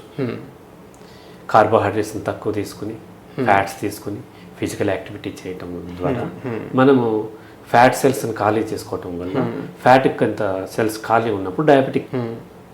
దాన్ని కాకుండా మనం అదే ఉంచుకొని ఫ్యాట్ అలాగే మెయింటైన్ చేసుకుని మనం మెడిసిన్ ద్వారా మనము డయాబెటీని కంట్రోల్ చేసుకున్నామంటే మరింత డ్యామేజ్ అవుతుంది తప్ప అక్కడ ఏమీ క్యూర్ అవ్వటం లేదు. సైడ్ ఎఫెక్ట్స్ కంటే మెడిసిన్ మెయిన్ ఎఫెక్టే చాలా డేంజర్గా ఉంటుంది. అలాగే ఒక్కొక్కసారి psychiatric drugs and even hyper tension కూడా సైకలాజికల్. సైకియాట్రిక్ డ్రగ్స్ కూడా ఈ డ్రగ్స్ జోలికి వీలైనంత వరకు వెళ్ళకుండా ఉండాలి. ఖచ్చితంగా సైకియాట్రిక్ ప్రాబ్లం అంటే స్కిజోఫ్రెనియా లాంటివి సివియర్గా ఉన్నటువంటి ప్రాబ్లమ్స్ ఉంటే డెఫినెట్గా అవి లైఫ్ లాంగ్ వాడాల్సిందే. అది లేకపోతే మోర్ డ్యామేజ్ అవుతుంది కాబట్టి. అలా కాకుండా psychological problems depression, anxiety disorders, OCD వంటి యాంగ్జైటీ డిజార్డర్స్, పిటిఎస్డి ఇటువంటి అనేక రకాలైనటువంటి కొన్ని వేల లేబుల్స్ ఉంటాయి. ఇవి ఏవైతే ఉన్నాయో ఇవి తీవ్రమైన స్థాయిలో ఉన్నప్పుడు టెంపరీగా మెడిసిన్ అవసరం తప్ప అవే తగ్గించవు. ఎట్లాగైతే డయాబెటిక్ని ఎలాగైతే తగ్గించవో సైకియాట్రిక్ డ్రగ్స్తోని సైకలాజికల్ ప్రాబ్లమ్స్ పోవటం అనేది జరగదు. సైకలాజికల్ ప్రాబ్లం అంటే ఏంటి? బిలీఫ్ సిస్టమ్ వల్ల వచ్చినటువంటి లూప్ అది మైండ్ రిలేటెడ్ ప్రాబ్లం, అది బ్రెయిన్ రిలేటెడ్ ప్రాబ్లం కాదు. డ్రగ్ బ్రెయిన్కి వెళ్తుంది ఆర్ బాడీకి వెళ్తుంది కదా. సో బ్రెయిన్కి డ్రగ్ రావటం ద్వారా మనం మైండ్ రిలేటెడ్ ప్రాబ్లమ్ హ్యాండిల్ చేయటం పాసిబుల్ కాదు. ఒక కార్లో మీరు వెళ్తుంటే బెంగళూరు వెళ్ళాలి, సడన్లీ మీరు తెల్లారి లేచి చూసేసరికి చెన్నై వచ్చేసింది. ఇప్పుడు కార్ని డ్యామేజ్ చేయటము లేకపోతే కార్ని మనము క్వాలిటీ బాగోలేదని బ్లేమ్ చేయటం వేస్ట్. కార్ కాదు, కార్ ఎక్కడికి పోలేదు, ఆ డ్రైవర్కి దారి తెలియక చెన్నై తీసుకొచ్చి ఉండొచ్చు, లేకపోతే ఇంకో కారణం చేత చెన్నై వచ్చేసి ఉండొచ్చు కదా. కార్ని ఏం చేసినా సరే డ్రైవర్ డెసిషన్ కదా అది. అలాగే వచ్చేసి బ్రెయిన్ ఏం చేసినా సరే మానసిక సమస్యలు సైకలాజికల్ డిజార్డర్స్ మారవు. అయినా ఎందుకు అవసరం అంటే ఇప్పుడు కారు స్పీడ్న బెంగళూరు టర్న్ తీసుకోవాల్సింది ఎక్కడో పర్టికులర్ ప్లేస్లో నెల్లూరులోనో ఒంగోలులోనో టర్న్ తీసుకోవాల్సింది చెన్నై రోడ్ వెళ్తుంటే రియలైజ్ అవగానే ఏం చేస్తాం, సడన్లీ బ్రేక్ తొక్కుతాము, ఆపేసుకుంటున్నాం. ఆ ఆపేయటం డ్రగ్ చేసే పని. చాలా స్పీడ్న వాళ్ళకి లూప్లోకి ఇరుక్కుపోయినప్పుడు టెంపరీగా బ్రెయిన్ని కొంత ఆ యాక్టివిటీని తగ్గించి స్లో డౌన్ చేయటం బ్రెయిన్ చేస్తుంది. అప్పుడు కార్ని కదా ఆపింది, కార్ని వదిలేసి డ్రైవర్ని మనం తిట్టట్లే కదా. డ్రైవర్ తన యొక్క డెసిషన్ మార్చుకోవాల్సిన అవసరం ఉన్నప్పటికీ కార్ అయితే ఆగాల్సిన అవసరం ఉంది. అలా మనకి టెంపరీగా 2 నుంచి 3 నెలల వరకు సైకియాట్రిక్ డ్రగ్ తీసుకుని అక్కడి నుంచి అవసరమైన కౌన్సిలింగ్ తీసుకుని బయటపడాలి తప్ప సైకియాట్రిక్ డ్రగ్తోని ఈ భూమి మీద ఏ సైకలాజికల్ ప్రాబ్లం కూడా తగ్గదు. అది సైకియాట్రిస్ట్ చెప్పకపోవచ్చు, ఎందుకంటే వాళ్ళ రోల్ కాదు. వాళ్ళ దగ్గరికి వెళ్తే అదే మెడిసిన్ ఇస్తారు. సో నీకు కౌన్సిలింగ్ ట్రై చేసి తగ్గక వచ్చావేమో అనుకుంటారు వాళ్ళు. మీరు వెళ్ళినా డ్రగ్ ఇస్తారు, నేను వెళ్ళినా ఇస్తారు డ్రగ్ వాళ్ళు. అది వాళ్ళ పొరపాటు కదా, వాళ్ళ రోల్ వాళ్ళు ప్లే చేశారు. మనకు తెలియక అక్కడికి వెళ్ళాం. కాబట్టి సైకియాట్రిక్ డ్రగ్ అనేది 2 నుంచి 3 నెలలు, మహా అయితే 6 నెలల వరకు వాడాల్సింది. ఆ తర్వాత మానేయమని చెప్పట్లేదు. ఈ లోపు మీకు ఈ డ్రైవర్ డెసిషన్ మార్చుకుని బెంగళూరు వైపు తిప్పినట్టుగా ఈ బిలీఫ్ సిస్టమ్ కౌన్సిలింగ్ ద్వారా మార్చుకోవటం ద్వారా మనకున్న సైకలాజికల్ ప్రాబ్లం తగ్గి ఆ యొక్క మెడిసిన్ని మెల్లగా తగ్గించాల్సిన అవసరం. సైకియాట్రిక్ డ్రగ్ని ఆల్ ఆఫ్ సడన్ స్టాప్ చేయకూడదు. మిగతా డ్రగ్స్ అన్నీ ఓకే, మిగతా డాక్టర్ రాసేసేసి ఒక వారం రోజులు వాడు అంటే వాడేసి మానేయచ్చు. సైకియాట్రిక్ డ్రగ్స్ అట్లా కాదు.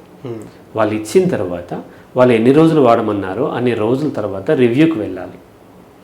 ఆ డాక్టర్ లేకపోతే వేరే సైకియాట్రిస్ట్ దగ్గరికి వెళ్ళాలి. అసలు సైకియాట్రిస్టే అవైలబుల్ లేకపోతే కనీసం జనరల్ ఫిజిషియన్ దగ్గరికి వెళ్ళి మెడిసిన్ రాసుకోమన్నాను. అసలు డాక్టరే అవైలబుల్ లేకపోతే కనీసం మెడికల్ షాప్కి వెళ్ళి రిక్వెస్ట్ చేసుకుని నేను డాక్టర్ దగ్గరికి వెళ్ళేలోపు దీనికి సంబంధించిన ఏమన్నా అంటే సపోర్ట్ మెడిసిన్ అయినా తీసుకోవాలి. సో ఇక్కడ కూడా కొంత ఇక్కడ మనం ఎట్లాగైతే సైడ్ ఎఫెక్ట్స్ లాగానే అడుగుతూ ఉంటాం, మెడిసిన్ తగ్గించండి అంటారు. ఇక్కడ కాంబినేషన్ ఉంటుంది. వీళ్ళు ఏం చేస్తారు, ఫస్ట్ మెడిసిన్ ఎక్స్ట్రాక్ట్ చేసి వేరుగా రాస్తూ ఉంటారు. తగ్గించమంటే అవన్నీ కలిపి ఒక దాంట్లోనే ఉన్నది రాస్తూ ఉంటారు. డాక్టర్ తగ్గించడం నిజంగా తగ్గించలేదు, అలా తగ్గించకూడదు కూడా. డాక్టర్ తగ్గించిన ఈ విత్డ్రావల్ సిమ్టమ్స్ ఉంటాయి. సైడ్ ఎఫెక్ట్స్ కంటే ఎక్కువ ఏంటంటే withdrawal symptoms. So withdrawal symptoms అంటే ఏంటంటే ఇది సైడ్ ఎఫెక్ట్స్ కావు. సడన్లీ మెడిసిన్ సైకియాట్రిక్ డ్రగ్ మానేసినప్పుడు వాళ్ళకి పాత ప్రాబ్లం ఏదైతే సైకలాజికల్ ప్రాబ్లం ఉందో, అది ఆందోళన కావచ్చు, డిప్రెషన్ కావచ్చు, అది ఒక్కసారిగా ట్రిగర్ అవుతుంది, ఎక్కువ ఉధృతితో వస్తుంది. అండ్ సమ్టైమ్స్ సూసైడల్ థాట్స్ వస్తూ ఉంటాయి. ఇక లైఫ్ ఎందుకు వేస్ట్ అనిపిస్తూ ఉంటుంది. కాబట్టి సైకియాట్రిక్ డ్రగ్స్ మీద మనం ఎక్స్పెరిమెంట్ చేయకూడదు. 1, 2 ఏంటంటే సైకియాట్రిక్ డ్రగ్తోనే మన మానసిక సమస్య తగ్గుతున్న లాంగ్ రన్ వాడటం వల్ల డ్యామేజ్ ఎక్కువ అవుతూ ఉంటుంది. కౌన్సిలింగ్తోనే బయటపడాలి. అయితే అందరికీ కౌన్సిలింగ్ పనిచేస్తుంది అంటే మనం అనుకుంటే అన్నిటికీ అన్ని సొల్యూషన్స్ ఉన్నాయి అనుకుంటాం, లేవు. కౌన్సిలింగ్ అనేది ఎడ్యుకేట్ చేయటం కాబట్టి ప్రాపర్ కొంత అకాడమికల్లీ బ్యాక్గ్రౌండ్ ఉన్న వాళ్ళకి కౌన్సిలింగ్ పనిచేస్తుంది. సపోజ్ అందరికి ఇవ్వాలి కదా అని నన్ను అడుగుతూ ఉంటారు. అందరికి నేను ఇవ్వలేను, ఇచ్చిన పని చేయదు. ఇప్పుడు 5th క్లాస్ చదువుకున్న దగ్గర నేను ఇచ్చే కౌన్సిలింగ్ పని చేయదు. సో ఇప్పుడు తమిళియన్కి తెలుగులో కౌన్సిలింగ్ ఇస్తాం, ఎట్లా పని చేయదు, 5th క్లాస్ అని కూడా పని చేయదు. కాబట్టి వీలైనంత వరకు అకాడమిక్ బ్యాక్గ్రౌండ్ ఉన్నట్లయితే కౌన్సిలింగ్, లేనట్లయితే మెడిసిన్ కొంచెం చూసుకుని నడిపించడం తప్ప వేరే మార్గం లేదు. సో బేసిక్గా ఈ మెడిసిన్ అండ్ సైడ్ ఎఫెక్ట్స్ ఈ కాంటెక్స్లో అంటే సైకియాట్రీ అనే కాకుండా కూడా జనరల్ మెడిసిన్ కూడా సైడ్ ఎఫెక్ట్స్ ఉంటాయి. కాబట్టి సో రెగ్యులర్గా మెడిసిన్ వాడే ఏదైతే లైఫ్ స్టైల్ డిసీజెస్ అయినా, అంటే కొందరు లైఫ్ స్టైల్ మీద వర్కౌట్ చేయకుండా మెడిసిన్ కన్జ్యూమ్ చేసుకోవడానికి చూస్తూ ఉంటారు కదా. సో ఈ కాంటెక్స్లో అలోపతి కాకుండా what are the other alternates ఏవైతే ఉన్నాయో, అంటే యునాని కానీ, హోమియోపతి కానీ, ఆయుర్వేదం కానీ, సిద్ధ అని, ఆక్యుపెంచర్ అని, ఆక్యుప్రెషర్ అని, ఇట్లా రకరకాలు ఉన్నాయి కదా. సో వాటిని ఎట్లా చూస్ చేసుకోవాలా, దేన్ని చూస్ చేసుకోవాలా, దాన్ని అక్కడ వాటి గురించి చూసేటప్పుడు ఎట్లాంటి రేషనల్ మనం అప్లై చేయాలి, దాని గురించి ఆల్టర్నేట్ మెడికల్ ప్రాక్టీసెస్ ఏవైతే ఉన్నాయో, ఇండియాలో అయితే ఆయుర్వేదం మెయిన్ వస్తుంది, BAMS అనే కోర్స్ కూడా ఉంది. అలాగే హోమియోపతి ఉంది, BHMS ఇట్లా ఉంది. అలాగే యునాని ఉంది. ఇలా కొన్నిటికి యూనివర్సిటీలో ఉంది. అయితే వీటికి మోడర్న్ సైన్స్ కొంత తేడా ఉంది. అలోపతి ఏంటంటే మోడర్న్ సైంటిఫిక్ మెథడ్స్లో అది టెస్ట్ చేసినటువంటిది. మన ఇండియాలో ఆయుర్వేదం నెక్స్ట్ లెవెల్లో ఎక్కువ మంది బాగా వాడేటువంటిది. హోమియోపతి దగ్గర కూడా వెళ్తూ ఉంటారు. అయితే ఈ ఆయుర్వేదిక్ డాక్టర్ అయినా లేకపోతే హోమియోపతిక్ డాక్టర్ అయినా యాక్సిడెంట్ అయితే ముందు అలోపతి తీసుకుంటారు. అది మాట్లాడేసాము, అది పక్కన పెడదాం. అలా కాకుండా ఉండేటువంటి లైఫ్ స్టైల్ సంబంధించినటువంటి డయాబెటిక్ కానీ, లేకపోతే హైపర్ టెన్షన్ కానీ, లేదంటే కొన్ని జబ్బులకి నొప్పులకి, రకరకాల వాటికి, దీర్ఘకాలంగా ఉండే వాటికి వీళ్ళు మిగతా వాటిని చూస్తూ ఉంటారు. అక్కడ చాలా వరకు చాలా డిసీజెస్ మనం మానసికంగా మనం సిద్ధంగా లేకపోవటం వల్ల వస్తూ ఉంటాయి. చర్మ వ్యాధుల దగ్గర నుంచి మొదలుపెట్టి అనేక రకాలైన పెయిన్స్, గ్యాస్కి 18 రకాల కారణాలు ఉంటాయి.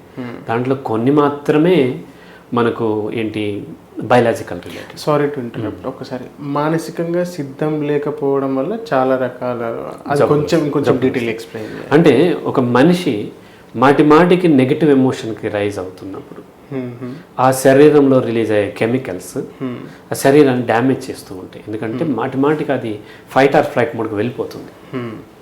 ఆ క్రమంలో ఇమ్యూనిటీ డౌన్ అవుతూ ఉంటుంది. ఇమ్యూనిటీ డౌన్ అయినప్పుడు రకరకాలన్నీ వస్తూ ఉంటాయి. ఆ క్రమంలో ఆ ఫైట్ ఆర్ ఫ్లైట్ మోడ్కి అవసరం విధంగా బాడీ ఉంటుంది కాబట్టి రక్తనాళాల్లో చేరే రక్తం ఆ ప్రయారిటీతో వెళ్తుంది తప్ప సెల్స్ని రిపేర్ చేసుకోవటమో ఇంకోటో తగ్గిపోతుంది.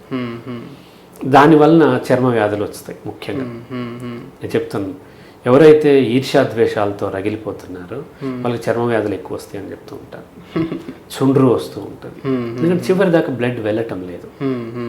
డెడ్ స్కిన్ మన బాడీలో ఎప్పుడు సెల్స్ కొత్తవి వచ్చి పాతే చనిపోయి వెళ్ళిపోతుంటాయి. ఆ చనిపోయే వాటిని ఎవరు రిమూవ్ చేస్తున్నారు? బ్లడ్. ఆ బ్లడ్ తీసుకుని యూరిన్ ద్వారా బయటకు వెళ్ళిపోతుంది. అది నిరంతరం జరుగుతూ ఉంటాయి. ఈ సెల్స్ కనుక చనిపోయిన క్లియర్ అవ్వకపోతే అప్పుడు ఏమవుతుంది, అక్కడ ఫామ్ అయ్యి ఇన్ఫెక్షన్ వస్తుంది. ఆ ఇన్ఫెక్షనే రకరకాల జబ్బులకు కారణం. ఇప్పుడు డయాబెటిక్ అయిన వాళ్ళకి బ్రెయిన్ ట్యూమరో లేకపోతే ఇంకోటో వస్తూ ఉంటాయి. ఎందుకు వస్తున్నాయి? డయాబెటిక్ వేసే మెడిసిన్ వలన ఆ చిన్న సన్నగా ఉండే రక్తనాళాల్లో గ్లూకోజ్ ఇరుక్కుపోయి ఉండటము, బ్లడ్లో కనిపించుకుని ఉండటం కోసం ఎక్కడో ఇరుక్కుపోతాయి.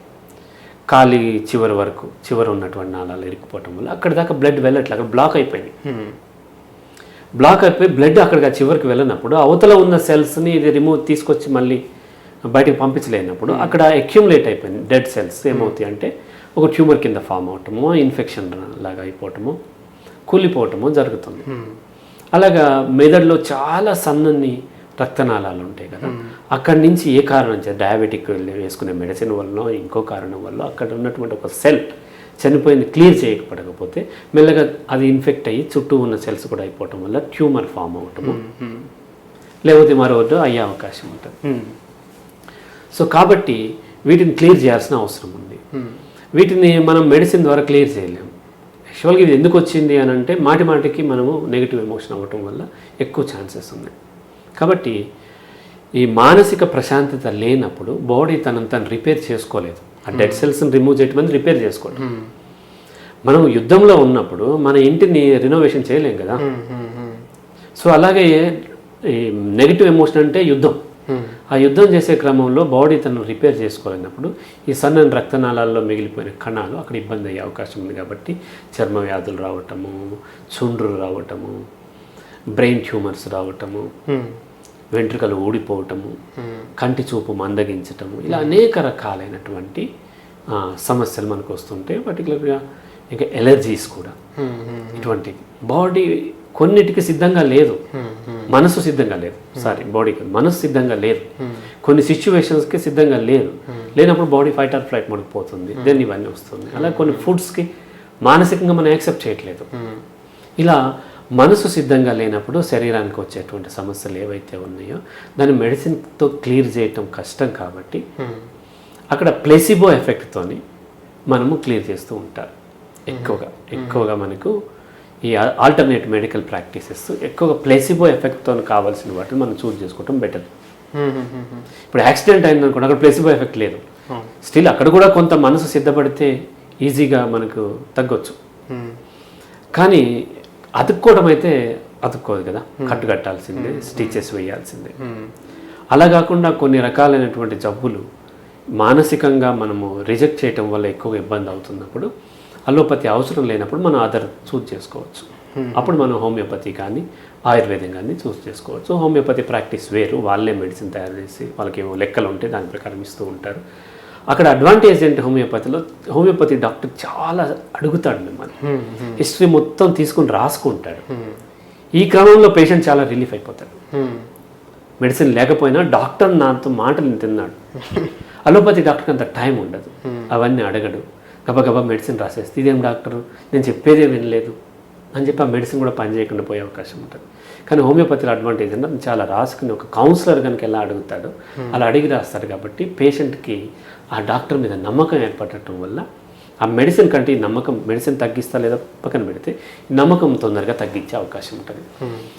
అలా కొంతవరకు మన ఫ్యామిలీ మెంబర్స్ ఎవరికైనా కొన్ని నిజంగా జబ్బు కాదు కానీ ఈ మానసికంగా సిద్ధంగా లేకపోవటం వల్ల వస్తుంది అన్నప్పుడు మనం ఆ హోమియోపతి ట్రై చేయొచ్చు. అలాగే ఆయుర్వేదం వచ్చేసరికి ఆయుర్వేదంలో ఎక్కువ ఏంటంటే ప్రకృతిలో దొరికేటువంటి ఈ మందులే ఇక్కడేమో ఎక్స్ట్రాక్ట్ చేసి వచ్చింది, అక్కడేమో ఎక్స్ట్రాక్ట్ చేయకముందు ఉన్న వేర్ల నుంచి, అలాగే ఆకుల నుంచి, కాండం నుంచి, విత్తనాల నుంచి తీసుకున్న వాటిని ఇవ్వటం ద్వారా అల్లోపతిలో తగ్గిస్తూ ఉంటారు. సహజంగా అల్లోపతి కాదు, హోమియోపతి ఆయుర్వేదంలో తగ్గిస్తూ ఉంటారు. అయితే సహజంగా ఆయుర్వేదం ఏంటంటే జబ్బును బట్టి స్టడీ చేసి అప్పటికప్పుడు తయారు చేసి ఇచ్చేవి ఉంటాయి, కానీ దీంట్లో కొన్ని కూడా మళ్ళీ స్టోర్ చేసి ఇచ్చేవి ఉంటాయి. కానీ అన్నిట్లోనూ మళ్ళీ మ్యానిపులేషన్ జరుగుతుంది మెడికల్ షాప్కి వచ్చేసరికి. మా ఫ్రెండ్ చాలా ఒబేస్ ఉంటాడు, అతను ఆర్థడాక్స్ ఫ్యామిలీ నుంచి వచ్చాడు అండ్ రైటిస్ట్. ఆయుర్వేదాన్ని చాలా గొప్పగా చూస్తాడు. అతను వెళ్ళి వెయిట్ తగ్గడానికి ఏదన్నా ఉందంటే వెంటనే ఆయుర్వేదిక్ ఆ మెడికల్ స్టోర్లో తీసుకొచ్చి ఒక సీసాలో ఏదో పొడి ఉంది అది కలుపుకుని తాగమని, అది తాగితే రోజు మోషన్స్ అయిపోతున్నాయి. మోషన్స్ అయిపోతే సహజంగా వెయిట్ తగ్గిపోతాము ఆటోమేటిక్గా. అక్కడ కూడా మ్యానిపులేషన్ ఉంటుంది అనే విషయం మనం అర్థం చేసుకోవాలి. సో అవసరమైనప్పుడు కొన్ని రకాల దీర్ఘకాల వ్యాధులకి అల్లోపతితో కానప్పుడు మనం కొంత ఆయుర్వేదము మిగతా వాటికి కూడా వెళ్ళవచ్చు. ఎక్కువ ప్లేసిబో ఎఫెక్ట్ బాగా పనిచేస్తుంటుంది. అయితే అవి ల్యాబ్లో టెస్టెడ్ కాదు, అయితే ఎక్స్పీరియన్స్లో కొన్ని టెస్టెడ్ ఉండొచ్చు. ఇప్పుడు తిప్పతి కానీ ఇంకోటి ఏవో వాడుతూ ఉంటారు, అవి చాలా ఎక్స్పీరియన్స్లో తరతరాలుగా ఒకరి నుంచి వచ్చిన కొంత టెస్టెడ్ ఉండొచ్చు. బాగా రిస్క్ ఉన్నాయి కాకుండా మోడరేట్గా ఉన్న వాటికి కొంత మనం అవి కూడా ట్రై చేయవచ్చు. మనం వాటిలో కూడా సైడ్ ఎఫెక్ట్స్ ఉండొచ్చు, కానీ వాళ్ళు చెప్తారు ఉండవని చెప్తుంటారు. అవి మనము ఆ ఎక్స్పీరియన్స్లోకి వస్తే తప్ప మనకు తెలియదు, వాళ్ళు నమ్మి వేసుకుంటూ ఉన్నాం. రైట్. సో ఇంకా ఇంకా ఇంకా యునాని సిద్ధ వాటి గురించి అవంటే అవి సైంటిఫిక్ ఎలా యునాని అనేది హైదరాబాద్లో ప్రాక్టీస్. వాళ్ళు ఏం చెప్తారంటే ఈ అలోపతికి బేసే అదని చెప్తూ ఉంటారు. ఇప్పుడు మనకి జెండు బాంగా జిందా తెలుసు, దాంతో కూడా తగ్గుతూ ఉంటుంది, అది ఓరల్గా కూడా తీసుకోవచ్చు అంటుంటారు. అది అంత ఐడియా లేదు, ఆ డాక్టర్స్ మనం చెప్పాల్సిందే తప్ప అది పాపులర్ కాదు కాబట్టి మనకి ఎక్కువ దాని మీద ఆర్టికల్స్ దొరకవు, అంత ఐడియా లేదు. అలా సిద్ధ వైద్యం అని అన్నీ కూడా అంతే. అన్నీ ఏంటంటే ఆల్టర్నేట్ మెడిసిన్, ల్యాబ్లో టెస్ట్ చేయకుండా వాళ్ళ ఎక్స్పీరియన్స్ ద్వారా. అంటే మీ ఉద్దేశంలో ఏంటంటే వీటిని ఒక పర్సనల్ ఎక్స్పీరియన్స్ వల్ల వాళ్ళు రేషనల్ యూజ్ చేసుకొని వాళ్ళు టెస్ట్ చేసుకొని వాళ్ళు వాడుకోవచ్చు, లేదంటే వాళ్ళు వదిలేయచ్చు. అటువంటిప్పుడు మనము హైలీ రిస్క్ ఉన్నప్పుడు అది దాని దగ్గరికి వెళ్ళలేము.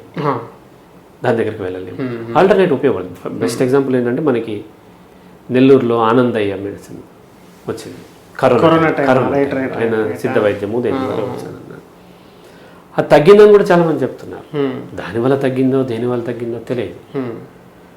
సో కాకపోతే ఏమంటే అప్పుడు ఉన్నటువంటి ఈ మెడికల్ మాఫియా, హాస్పిటల్ చేసేటువంటి విపరీతమైన దోపిడీని తట్టుకోలేక కొంతమంది అటు వెళ్తూ ఉంటారు. అయితే ఏ విధమైన సైంటిఫిక్ ప్రూఫ్ లేదు, నమ్మకంతో చేసేది. అది నమ్మకం అనే తెలియాలి. అది నమ్మకాన్నే మనం నిజం అనుకుని మనకి ఇక్కడ సొల్యూషన్ ఉన్నా సరే దాని దగ్గరికి వెళ్ళి ఇబ్బందులు పడవద్దు. ఈ సొల్యూషన్ లేదు, లేకపోతే అంత డబ్బు లేనప్పుడు, ఇక వేరే మార్గం లేనప్పుడు అది చూస్ చేసుకోవాల్సిన అవసరం ఉంటుంది. అంతే తప్ప దాన్ని సర్టిఫై చేసి మనం ఇవ్వలేము. రైట్. సో బేసిక్గా ఏంటంటే మళ్ళీ ఒక్కసారి ర్యాపప్ చేసే ఇంకొక విషయం ఏంటంటే వీలైనంత వరకు ఏ సమస్యనైనా మనము బాడీలోకి కెమికల్ని పంపించకుండా తగ్గించుకునే ప్రయత్నం చేయాలి. పెయిన్ వచ్చింది, పెయిన్ ఎందువల్ల వచ్చిందో అర్థం చేసుకొని, సపోజ్ గ్యాస్ అనుకోండి, దానికి సంబంధించింది చూసుకోవాలి. లేదంటే ఇక్కడ దెబ్బ తగిలింది, ఏదో ఒత్తిడి కూరైంది, అటువంటప్పుడు కొంచెం పైనే కాపడాలు పెట్టడం లాంటి వాటితో మనం తగ్గించుకునే ఉంటే అవకాశం. అలాగే సైకలాజికల్ ప్రాబ్లంతో పెయిన్ వస్తుంది, కౌన్సిలింగ్ తీసుకోవడం ద్వారాను దేని ద్వారాను అంటే బాడీ బయట నుంచి హీల్ చేసేది చూసుకోవాలి. రెండవ లెవెల్లో ఫుడ్లో డైట్లో మార్చుకోవడం ద్వారా చూసుకోవాలి. మూడో లెవెల్లో అవసరమైతే కెమికల్స్ ఎక్స్టర్నల్గా బాహ్యంగా వాడటం, జెండు బాంబు లాంటివి వాడటం ద్వారా ఏం తగ్గించట్లా అవి డైవర్ట్ చేస్తున్నాయి, అటువంటి వాడటం ద్వారా తీసుకోవాలి. లాస్ట్కి అవసరమైతేనే లోపలికి మెడిసిన్ పంపించాలి. రైట్. మెడిసిన్ అనేది లోపలికి వెళ్ళిన తర్వాత దానిపైన అది చేస్తూ ఉంటుంది. అక్కడ ఉన్నా లేకపోయినా కొన్నిటిని అది చంపేస్తుంది. ఇప్పుడు మనకి ఒక యుద్ధం వచ్చింది పాకిస్తాన్తో, మనకి పడట్లేదు. వీలైనంత వరకు చర్చలతో మనం లేనప్పుడు ఎవరితోనూ మీడియేషన్ చేసుకుంటాం. లేనప్పుడు ఏదో కొంత అక్కడ వరకు వాళ్ళు కొట్టుకునే ఒప్పందం ఉంటుంది. అది కూడా లేనప్పుడే సామాన్య జనం మీద వాళ్ళు బాంబులు వేయడానికి వాళ్ళైనా మనమైనా ట్రై చేస్తుంటాం. అట్లాగే లాస్ట్ లెవెల్లో వేరే మార్గం లేనప్పుడు మనము మెడిసిన్ అనేది మింగాలి. ఆ మెడిసిన్ దగ్గరకు వచ్చినప్పుడు మనం ఇందాక మాట్లాడుకున్నటువంటి స్ట్రాటజీతో మనం వెళ్ళాల్సి ఉంటుంది. కెమికల్ మెడిసిన్ రూపంలో and at the same time మీ ఫుడ్ కన్జంప్షన్లో కూడా కెమికల్స్, కోకా కోలా ఇవన్నీ కూడా ఇవన్నీ ఫుడ్ అనట్లేదు. కోకో కోలా కానీ ఐస్ క్రీమ్స్ ఇవన్నీ కెమికల్సే. మెడిసిన్ ఇంకా పర్లేదు, మెడిసిన్ అవసరం ఉంటేనే వేసుకుంటున్నాం, ఇది అవసరం ఉన్నా లేకపోయినా తాగేస్తుంటుంది. నేను చెప్తాను, ఆల్కహాల్ కంటే కూడా సాఫ్ట్ డ్రింక్ మోర్ డేంజర్ అంటాను. అంటే ఆల్కహాల్ డేంజర్ లేదని కాదు, ఆల్కహాల్కి సోషల్ యాక్సెప్టెన్స్ లేకపోవడం వల్ల కొంత గిల్ట్ ఉంటుంది. కొంత కన్జ్యూమ్ చేసిన తర్వాత మత్తు వచ్చి పడిపోతాడు, లేకపోతే వామిటింగ్ చేసేసుకుంటాడు, అంతకంటే ఎక్కువ కన్జ్యూమ్ చేయలేడు. కానీ సాఫ్ట్ డ్రింక్ అట్లా కాదు, అతను చాలా గ్రేట్గా ఫీల్ అవుతా ఉంటాడు, ఎక్కువ తాగేస్తాడు, అక్కడ తాగుతాడు, ఫ్రెండ్స్తో తాగుతాడు, ఇంట్లో వచ్చి తాగుతాడు. సోషల్ యాక్సెప్టెన్స్ ఉంది, క్రేజీనెస్ ఉంది, బ్యూటిఫుల్ అడ్వర్టైజ్మెంట్స్ ఉన్నాయి. దాంతో ఎక్కువ కన్జ్యూమ్ చేసేస్తాం వల్ల ఇది ఎక్కువ డ్యామేజ్ చేస్తుంది. అలాగే వచ్చేసి నేను చెప్తాను, కోకో కోలా ఇటువంటి కూల్ డ్రింక్స్ అనేవన్నీ ఫుడ్ కాదు, షుగర్ కలిసింది ఏది ఫుడ్ కాదు. బేకరీలో ఈటబుల్స్ ఉండవు, అసలు మన అందులో ఏవి తినేవి కావు. శరీరానికి ఏం అవసరమో ఆ ఫైబర్, ఆ కార్బోహైడ్రేట్స్ అవసరం మేర ప్రోటీన్, ఫైబర్ తీసుకోవాలి.